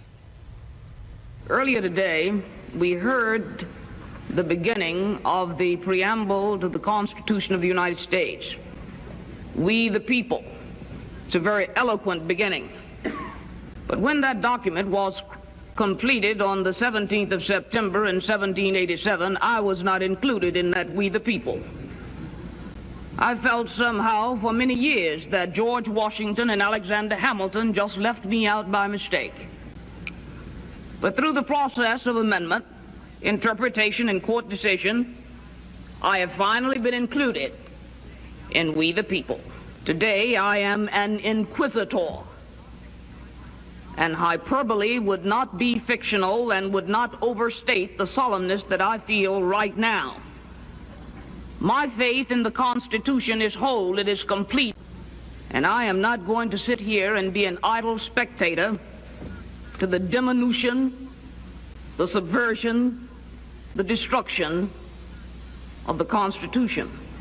Sybil, just like Congresswoman Barbara Jordan, I will not be an idle spectator for a white supremacist sitting in the White House. I will not be an idle spectator to see Donald Trump walk in the footsteps of Republican Herbert Hoover, who led the Lily White movement when he was president from 1929 to 1933. I will not sit idly by to see Donald Trump act like Democrat Woodrow Wilson, one of the most violent racists we've ever had served in the office of the president. The fact of the matter is, yesterday's news conference was shameful. It was despicable. It was him giving the middle finger to black people, to Jews, to Hispanics, to Asians, to women, to white people of conscience. This is a president who has no shame. He is an immoral leader. Now, I know some people out there will say, well, he was elected. But yes, but guess what? Wilson was elected. So was Hoover was elected, and other racists who have served in that particular White House. What this man has done by aligning himself with neo-Nazis and with white supremacists is shameful and should not go unchecked. But it's not just a question of going unchecked. We must do more than simply tweet and comment on Facebook. This is a challenge. This is a declaration of war. Tom, for 398 years, black folks have been fighting this country to ensure that it lives up to its ideals. For 398 years, we've made it perfectly clear we're not going to sit idly by and allow ourselves to be embarrassed and run over and shamed by white supremacists. This is the 190th anniversary of the first black newspaper, Freedom's Journal, which was founded in March 1827. In their lead editorial, they wrote, "We wish to plead our own cause. Too long have others spoken for us." This is a moment where we don't need anybody else to speak for us. We can speak with clarity and with precision as to exactly what is required of us. And what this requires, it requires alphas and kappas and omegas and sigmas, iotas, AKAs, deltas, zetas, sigma gamma rho, the links. It requires the Prince Hall Masons. It requires me, phi, me. It requires people of conscience to stand up, whether you are bougie, whether you are grassroots, whether you are, no matter where you are, it requires black people and other people of conscience to say we're going to oppose any effort to go back to the days of Jim Crow, to go back to the days after Reconstruction when you had the Redeemer movement by Democrats, when the Lily White movement by white folks as well in this country on the Republican side. We have seen this before, and every time it has happened, we fought back. And what that means is it's time for folks to stand up and mobilize and organize. It means that when it comes to the ballot box, I don't care who you are. I don't want to hear anybody say my vote does not matter, because when you see a white supremacist at 1600 Pennsylvania Avenue, all you need, that's the only proof you need to show your vote does indeed matter. What that means is we need people in Virginia, in Tennessee, in Mississippi, in Alabama, in Texas, in Georgia, in Florida, in Illinois, in California, in Wisconsin, in Michigan, in Pennsylvania to say enough is enough. What it means for us to go to city council meetings, county commissioner meetings, state meetings, go to the governor's mansion and say we are going to rain holy hell down on any politician who stands with Donald Trump. If you think we are playing, you are wrong. The previous generation, the baby boomers, they stood up. Our grandmothers and grandfathers stood up. Our mothers and fathers stood up. It is time for Gen X and Gen Y and millennial generation to stand up and say we are going to take this fight on and go after anybody who stands in our path. I will not stand idly by and listen to Donald Trump anymore. I will not listen to a man who is an immoral leader. I will not listen to anybody, whether they are black Republican, who agrees with him, who voted for him, who continues to apologize for him. And you will be name-checked, you will be embarrassed, and you will not be invited to anything that involves black people. It is time for us to call people out. It is time for us to realize that we cannot wait. In 2018, we're going to commemorate the 50th anniversary of Dr. King being assassinated. We're going to focus on the 50th anniversary of the Kerner Commission's report on the race riots in 1967. Do understand this as a moment where people are going to have to decide whose side they are on. Are you on the side of righteousness, or are you on the side of bigotry? Are you on the side of just people, or are you on the side of white supremacists? There is not going to be any any effort to say I can stand on either one. And I don't care who you are, if you're a Republican or Democrat, you have been served notice. If you stand with this man, if you support white nationalist policies, we are going to take you out at the ballot box and put people of conscience in. Heather Heyer is going to be buried today. She is a 21st century version of Viola Liuzzo, a white woman from Michigan who died trying to help black folks to vote. This is not a black thing or Hispanic thing or Asian thing. It's a conscious thing. This is a battle for the soul of America. And like the Tuskegee Airmen said, we will fight to the last hour, to the last minute, to the last second. We will fight, fight, fight. Number 45, game on. Greg Carr, you were sitting on that set. Yeah. Sitting next to Liz Copeland. That's right. That has to be our attitude for the next 81 days. Well, for our whole lives, Roland, I think what we just watched, and by the way, whether it be Lawrence O'Donnell and eventually Chris Hayes and others who have followed in the wake, you've been saying that from day one. Now they become more emboldened, Don Lemon and others. Well, they won't invite me on their shows, but go ahead. Oh, no, they won't, but they watch yours because it took them 2 years, 2.5, 3 years, but they finally start talking like that a little bit. They still ain't, got a whole lot of bass in their voice. But the important thing, I think, that we just saw there, it's funny when you say immoral leader. See, you believe in something that's bigger than the United States. That was a sermon. And I think that is the one thing that you and I and Reese and Erica and our people have in common with Larry Kudlow. We have faith, but our faith, and I love Barbara Jordan. I mean, brilliant orator. When Barbara Jordan said her faith in the Constitution is perfect, I appreciate that. I honor that. But at some point, we're going to have a real conversation with that, because my reading is she's making a fundamental mistake, because that immorality you were talking about isn't derived from reading the U.S. Constitution. I suspect it's informed much more by the Christian Bible. And Larry Kudlow has a faith as well. His faith is in white nationalism and money.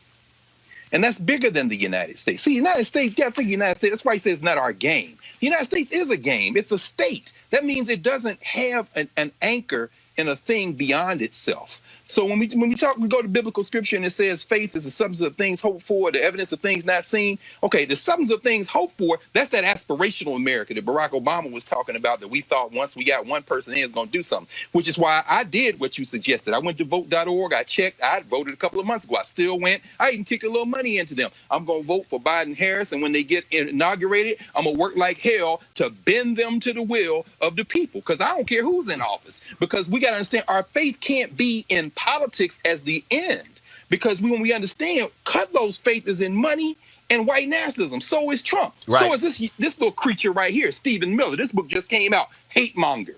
This is the book on Stephen Miller, 34 years old, sitting up there. I have nothing in common with this man, but what they count on, which is why people being civil, what they count on is the idea that somehow the American Negro, sometime between when the boats pulled up and now, converted our faith in something much bigger than the United States to a faith in the United States. And see, that then is like in basketball, when you pick up your dribble and freeze the person who's playing defense. They think they can freeze us by continuing to say, well, you have to subpoena us and then you have to come and appeal to the court.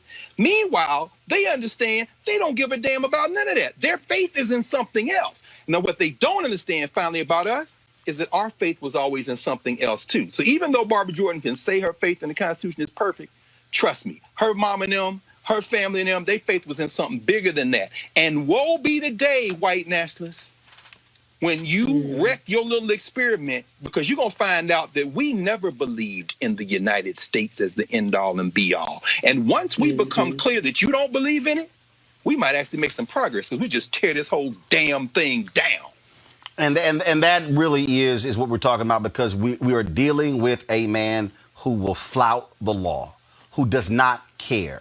For all of Barack Obama's cautiousness, his patience, his sense of decency and respect, this man has said, I don't give a damn about any of that. And the white folks who are supporting him, and those few Latinos and those few black people and the rest of them, what they are saying is, we got no problem with the thug in chief. See, that's why after the next 82 days, I don't want to hear a damn thing for none of them. None of them. See, I don't want to hear Newt Gingrich talking trash about Senator Kamala Harris. I don't want to hear Newt Gingrich, who actually, let me just pull up, because I just want y'all to understand what we're dealing with here. Because when you're dealing with these thugs who have no sense of decency, when you're dealing with that idiot Jerry Falwell Jr., who they had to replace because he was just so pathetic, so-called Christian university. This is what Newt Gingrich tweeted on yesterday. Kamala Harris is such an aggressive personality that she will quickly join Pelosi and Schumer in dominating Biden. As Biden grows weaker and weaker, the election will focus on Harris's radical left positions and her ruthless use of government power to impose radical values. Nobody. Well, actually, I'm going to take one line from Greg. See, Gingrich can speak about being ruthless and using government power, because that's what that thug did. That's what he did when he took out Jim Wright. That's what that thug did. And see, you want to talk about Senator Kamala Harris, aggressive personality? How aggressive can you be when your wife is sick and you cheating on her and you ask her for a divorce from the hospital bed? Oh, yeah, I went there.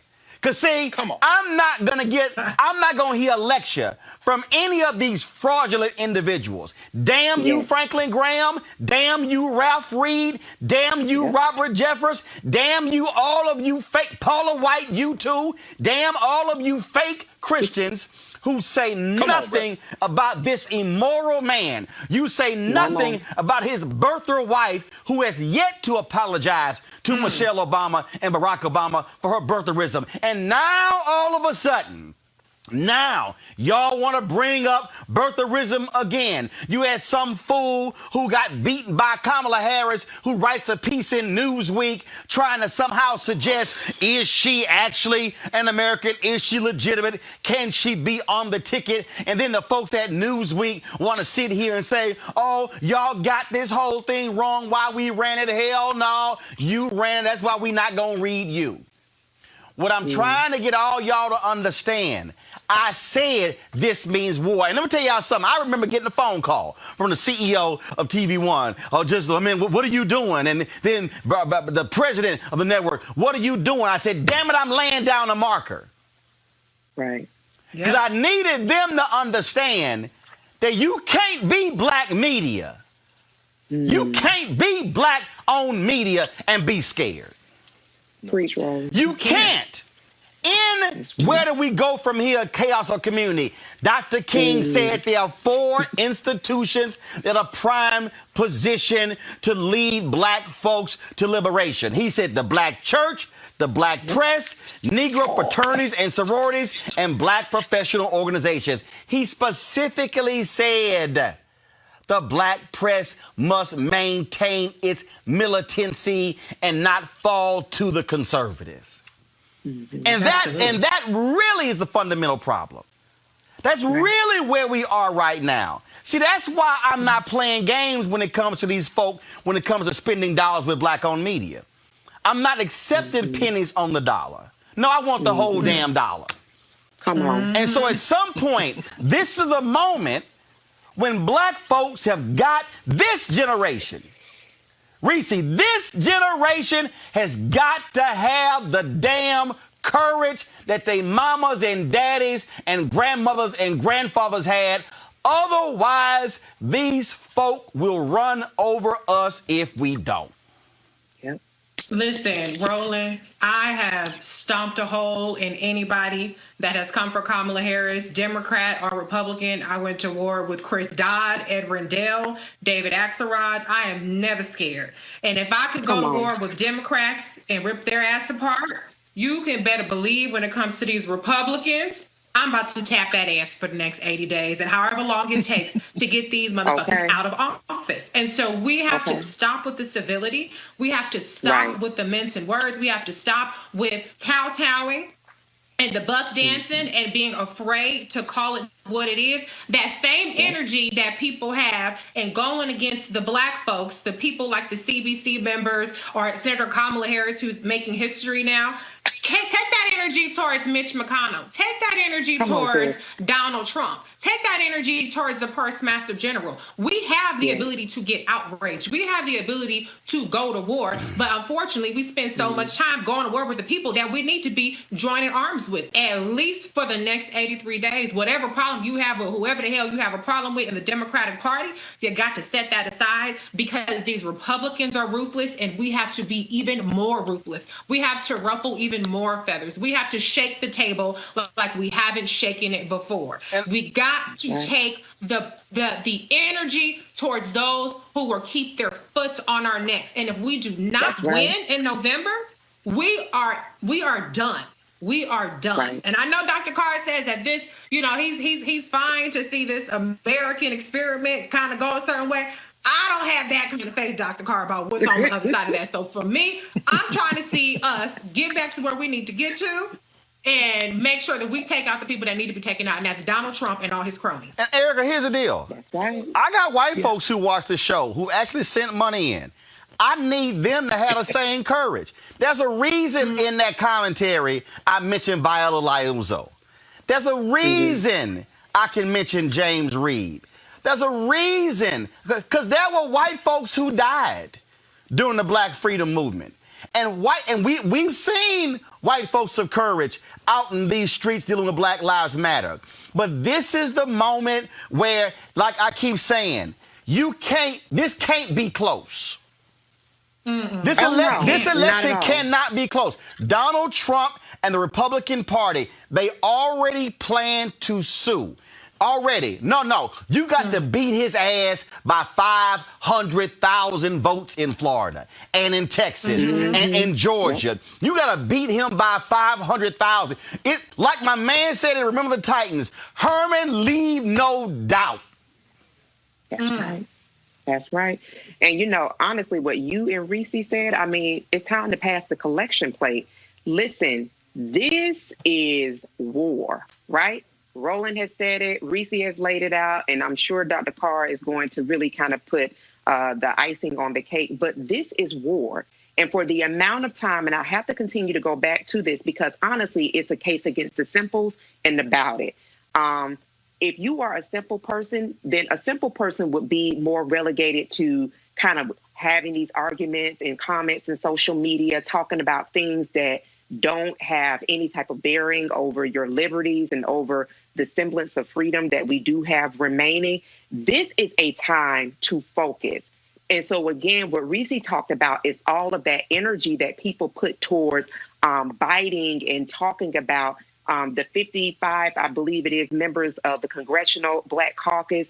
People talk about folks that are doing the unsexy behind-the-scenes work as legislators to ensure that there is a voice at the table that is representative of Black folks, their constituencies, working class, poor, rural, all of that, to actually put that energy into, as we've been talking about for quite some time here on Roland Martin Unfiltered, get your voting plan together. Because, see, what you're not going to hear in the birther conversation is Raphael Edward Cruz, a.k.a. Ted Cruz, who was born in Canada, whose father actually claimed political asylum here in the United States from Cuba. You're not going to hear about the late John McCain that was born in Panama, but you will hear it around Black-facing folks. So honestly, people need to step away from the conversation, calling into question who Kamala Harris is. She's a Black woman, damn it. She has led on the executive level. Anything you need to know about comprehensively around Senator Kamala Harris,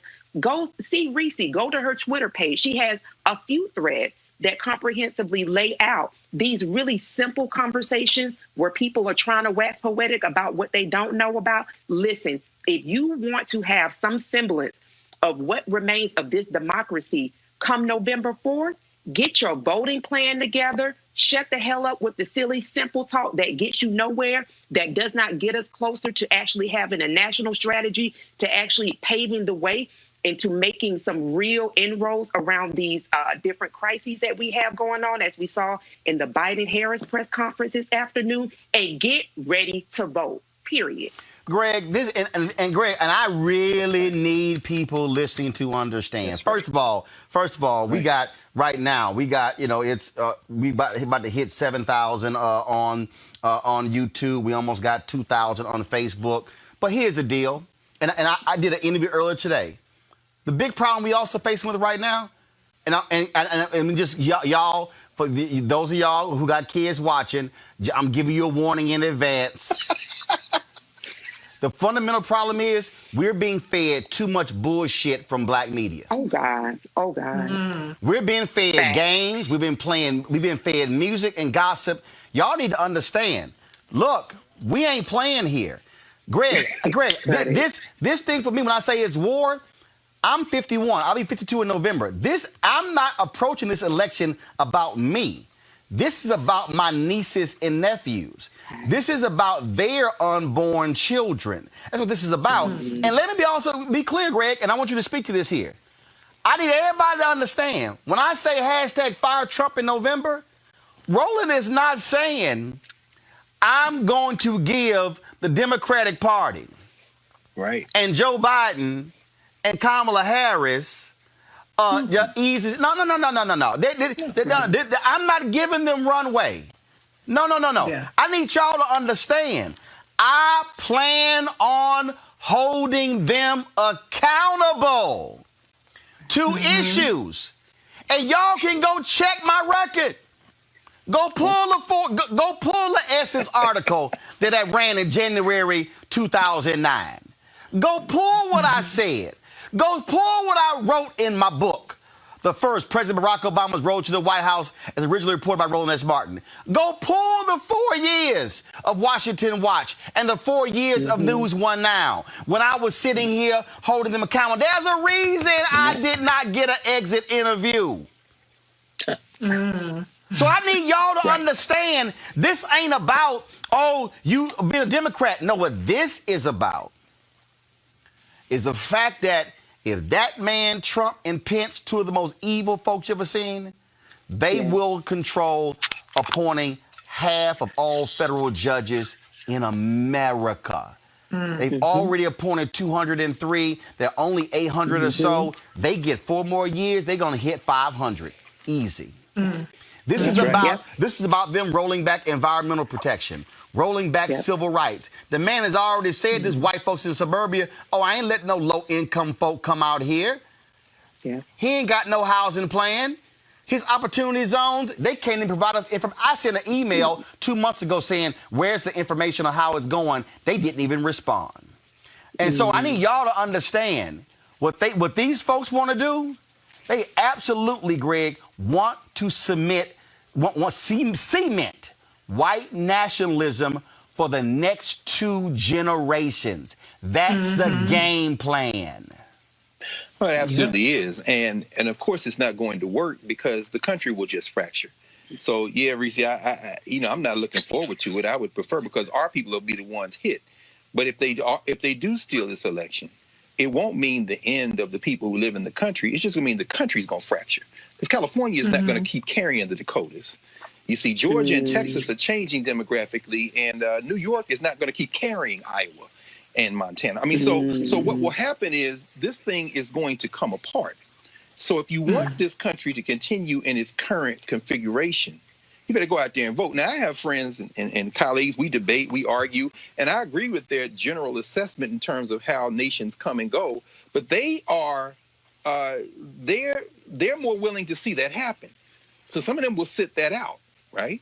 And so, I understand their philosophy, but I also say it's our people who are going to get hurt. And it's important to understand, I've been spending a lot of time over the last month and a half since C.T. Vivian and John Lewis left, in the wee hours of the morning, flipping through books and rereading, and then listening to some of these elders who I know who are still here, like Dory Ladner and them from Student Nonviolent Coordinating Committee. These were teenagers and 20-somethings, man. When you mention Viola Luizo, she's a younger, you know what I'm saying? These are young people. They're 17, 18, 19 years. John Lewis, 19 years old when Kelly Miller Smith told him go over there and hang out with James Lawson, who's still alive. So understand when young people say, well, y'all old people, hold on, slow down. Because guess what? I ain't saying they was listening to the 1961 version of WAP, you know, Megan and them, but it ain't like that. No, I'm saying, but they weren't listening to all bubblegum when they were in there risking their entire lives in Lowndes County, Alabama, and in Mississippi Delta.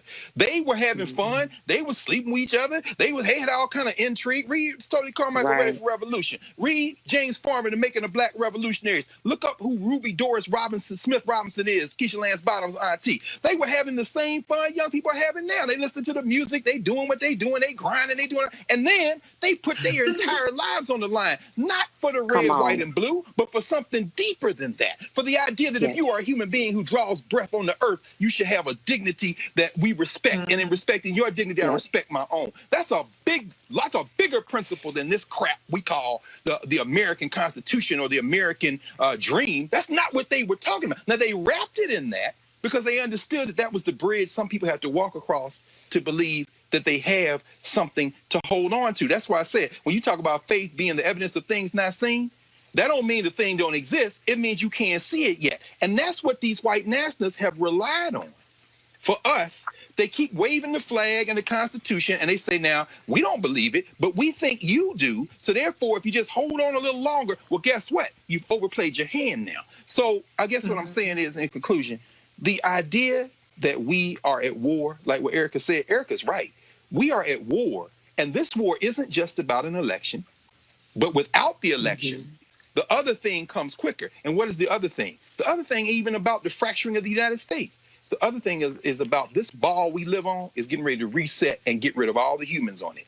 That's the that's the rollback of environmental regulations. When you see this cotton candy melting, brain-addled, riddled clown stumble his increasingly obtuse ass over into Europe and say United States is withdrawing from the Paris climate accords. Those accords weren't even the thing. They were a gesture toward the thing. But guess what?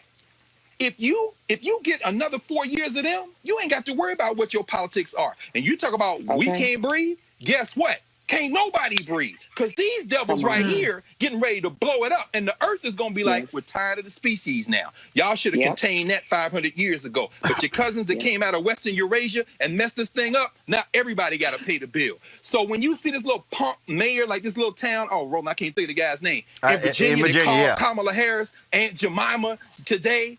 I mean, you all are so damn racist that you can't see what these young people in Mississippi and Alabama in the 1960s, people like John Lewis and Dory Ladner and Joyce Ladner and their little bit older mentors like Medgar Wiley Evers, you can't see what they see. We gonna save ourselves if we can, and if it means saving you too, then we gonna save you too. But please don't mistake that from we value your life more than ours. Please don't mistake it for that. So you young people talking about y'all ain't gonna vote, just go on vote.org, see if you're registered, if you're not registered, and go on pull the lever for Biden and Harris. And that's coming from somebody who doesn't believe that's the ultimate goal, but that's a weapon. And Erica done told y'all we are at war. So pull that lever, and once they get in there, you tell them, now I want Medicare for all. I don't care whether you believe it or not. I'm going to get everybody out here. And if you don't like it, I'm going to primary you like my man Jamal Bowman did and got rid of Elliot Ingalls. I'm going to primary you like Cori Bush did in St. Louis and got rid of Clay. I mean, look, we ain't got to agree, but get them in the office first. Please. That's the. In fact, I should say this, Roland. I know I went on for a while, but last night you talked about Shirley Chisholm. I was watching because I spent a lot of time rereading this stuff. In the lead up to the meeting in 1972 in Gary, Indiana, Shirley Chisholm didn't go to the Gary convention. Percy Sutton in New York supported her for running for president, but guys like the Stokes brothers and them didn't support her, and she called them out for being sexist and all that. But in the prelim meeting to the Gary convention, Shirley Chisholm said something very interesting. She said, I don't think we can have a convention where we can all unify because black people have too many different ideological differences. I don't think we can come together. And, whether she was right or wrong, that's something that we're going to have to address. Because on some things, like this next 80-some days, we're going to have to be like Marcus Garvey, whose birthday is Monday. We're going to have to be one God, one aim, one destiny. That we can fight all the way to the poll, vote, fight all the way back, and then keep fighting. But damn it, if you don't do this right here, it ain't going to be no poll to vote for because the flood coming and the sun going to bake your ass. And the next thing you know, we can have this argument in the ancestral realm because it ain't going to be no place on earth for us to live. Let me close this out this way. I saw this comment on YouTube by Mike Locke, and he said, well, Biden, Harris aren't the ones to believe in. I said it on Instagram, and I said it now. Y'all, it's two choices. Y'all are more than happy to bring up the Green Party and the Libertarian Party and anybody else. They ain't got no shot. It's two choices. Trump, Pence, Biden, Harris. Right. Your thinking should be, of those two choices, which one am I more likely to be able to talk with and push to get what I want? Trump, Pence, or Biden, Harris? That's right. This is not saying, oh, I'm in love with Trump, Pence, and Biden, Harris. Exactly. This is not about I'm good with Trump, Pence, and Biden, Harris. What this is about is, who am I likely to see in voter suppression? Trump, Pence, or Biden, Harris? Who am I likely to see support police consent decrees? Trump, Pence, or Biden, Harris? Who am I more likely to see with a housing plan to increase black home ownership? Trump, Pence, Biden, Harris. Who am I more likely to see put in their budget funds to deal with black women and the troubling issue of having children? Trump, Pence. That's right.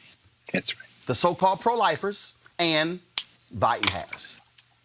Who am I more likely to see reinstate the Obama-era law that protected black people from auto discrimination?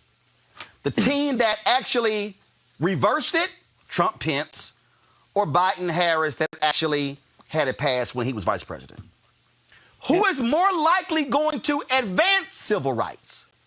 Trump, Pence, who's rolling it back, or Biden, Harris? See, these are real basic. These are real basic and fundamental. And so what you have to say is, okay, I got to make a decision here.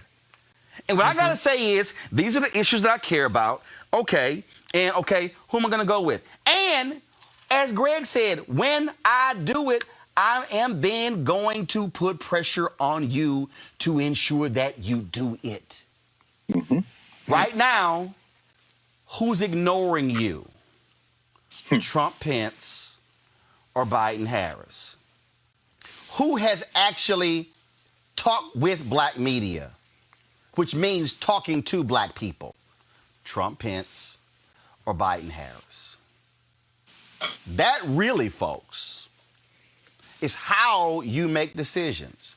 I don't have to like anybody. I don't have to love anybody. But what you do have to do is like and love yourself.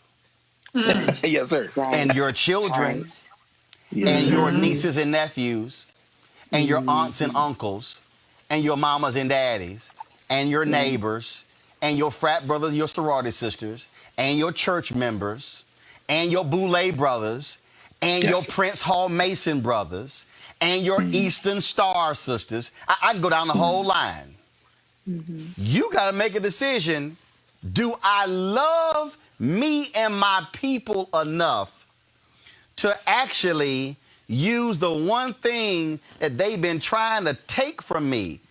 And if they have worked that hard to take your vote, y'all realize Desmond and Sheena Meade spent 10 years trying to get Amendment 4 on the ballot and approved in Florida? Y'all, 10 years. And when they did, Florida Republicans changed the law to make it harder to get ballot initiatives. They were fine with Republican ballot initiatives, but they made it harder after those black folks with the Florida Rights Restoration Coalition aligned with white people in Florida and Latino people in Florida and Asian people in Florida, and that sucker passed more than 65%. The Republicans like, no, hell no, we gonna make this even more difficult. Y'all, it took them 10 years. And they are still fighting it. So you gotta vote. You gotta say who's with that amendment. Trump, Pence, Biden, Harris. That's right. That's what you gotta decide. And then what you gotta do in this COVID world, I need every single one of y'all to do this here. I need every single, y'all, it's 6,785 of y'all watching right now on YouTube. It's 1,400 watching on Facebook. It's 128 watching on Periscope. I need every single one of you. So that right there, y'all, is 81. That's 8,200. If every single person watches, and if every single person says, watching, I am going to reach out to 10 people, minimum. That means just the people. I need y'all. I need y'all to listen to what I'm about to say. See, I love it when God just drops it. There are 8,200 people watching this show live. If every person watching this show reaches out to 10 people who are not registered to vote, just the people watching this show will reach more people than was the winning vote margin for Donald Trump in 2016.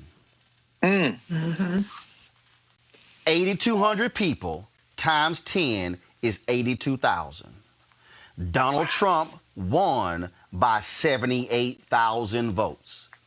So just everybody watching, you could, if everybody does 10, you could actually get more people registered than the actual vote, the margin of victory for Trump in 2016. All I'm asking you to do is reach 10. That's all. Every one of y'all know at least 10 people. That's all I'm saying. You can't, and let me be clear, you cannot be in a war if there are no troops to fight the battle. That's right. You can't keep asking for generals to come up with the game plan, the battle plan, to then rally the troops if ain't no troops. That's why we all got to be in this thing. And it's the same reason why, look, y'all got to I need all y'all tell them, watch this show. Tell them folks, stop watching mess. Turn them damn reality shows off you see on OWN and VH1 and TV1 and all them damn networks. All they are doing are feeding us nonsense every single day. I don't care. I don't allow that bullshit in my house, because if it ain't feeding this, it's two things. It's two things, y'all. Fertile minds will grow, or if you infect fertile minds with weeds, it would destroy the soil. That's why we do what we do. Folks, back to that Roland Martin Unfiltered video in just one moment. It's 6.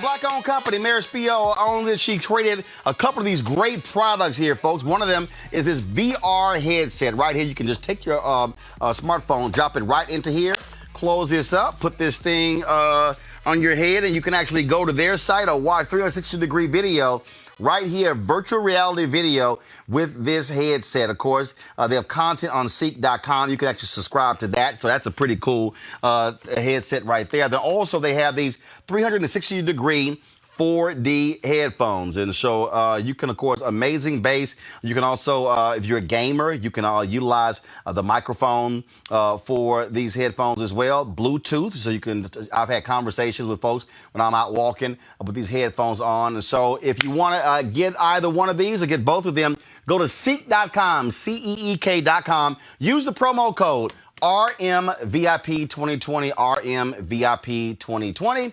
And so that is Seek.com. It's time to be smart. When we control our institutions, we win.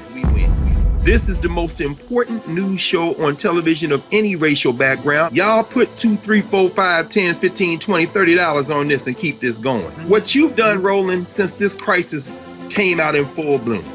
Anybody watching this, tell your friends.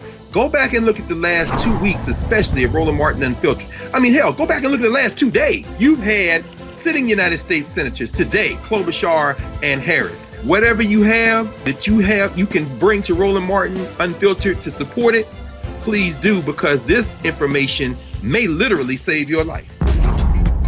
Watch Roland Martin Unfiltered daily at 6 p.m. Eastern on YouTube, Facebook, or Periscope, or go to RolandMartinUnfiltered.com. Support the Roland Martin Unfiltered Daily Digital Show by going to RolandMartinUnfiltered.com. Our goal is to get 20,000 of our fans contributing $50 each for the whole year. You can make this possible. RolandMartinUnfiltered.com.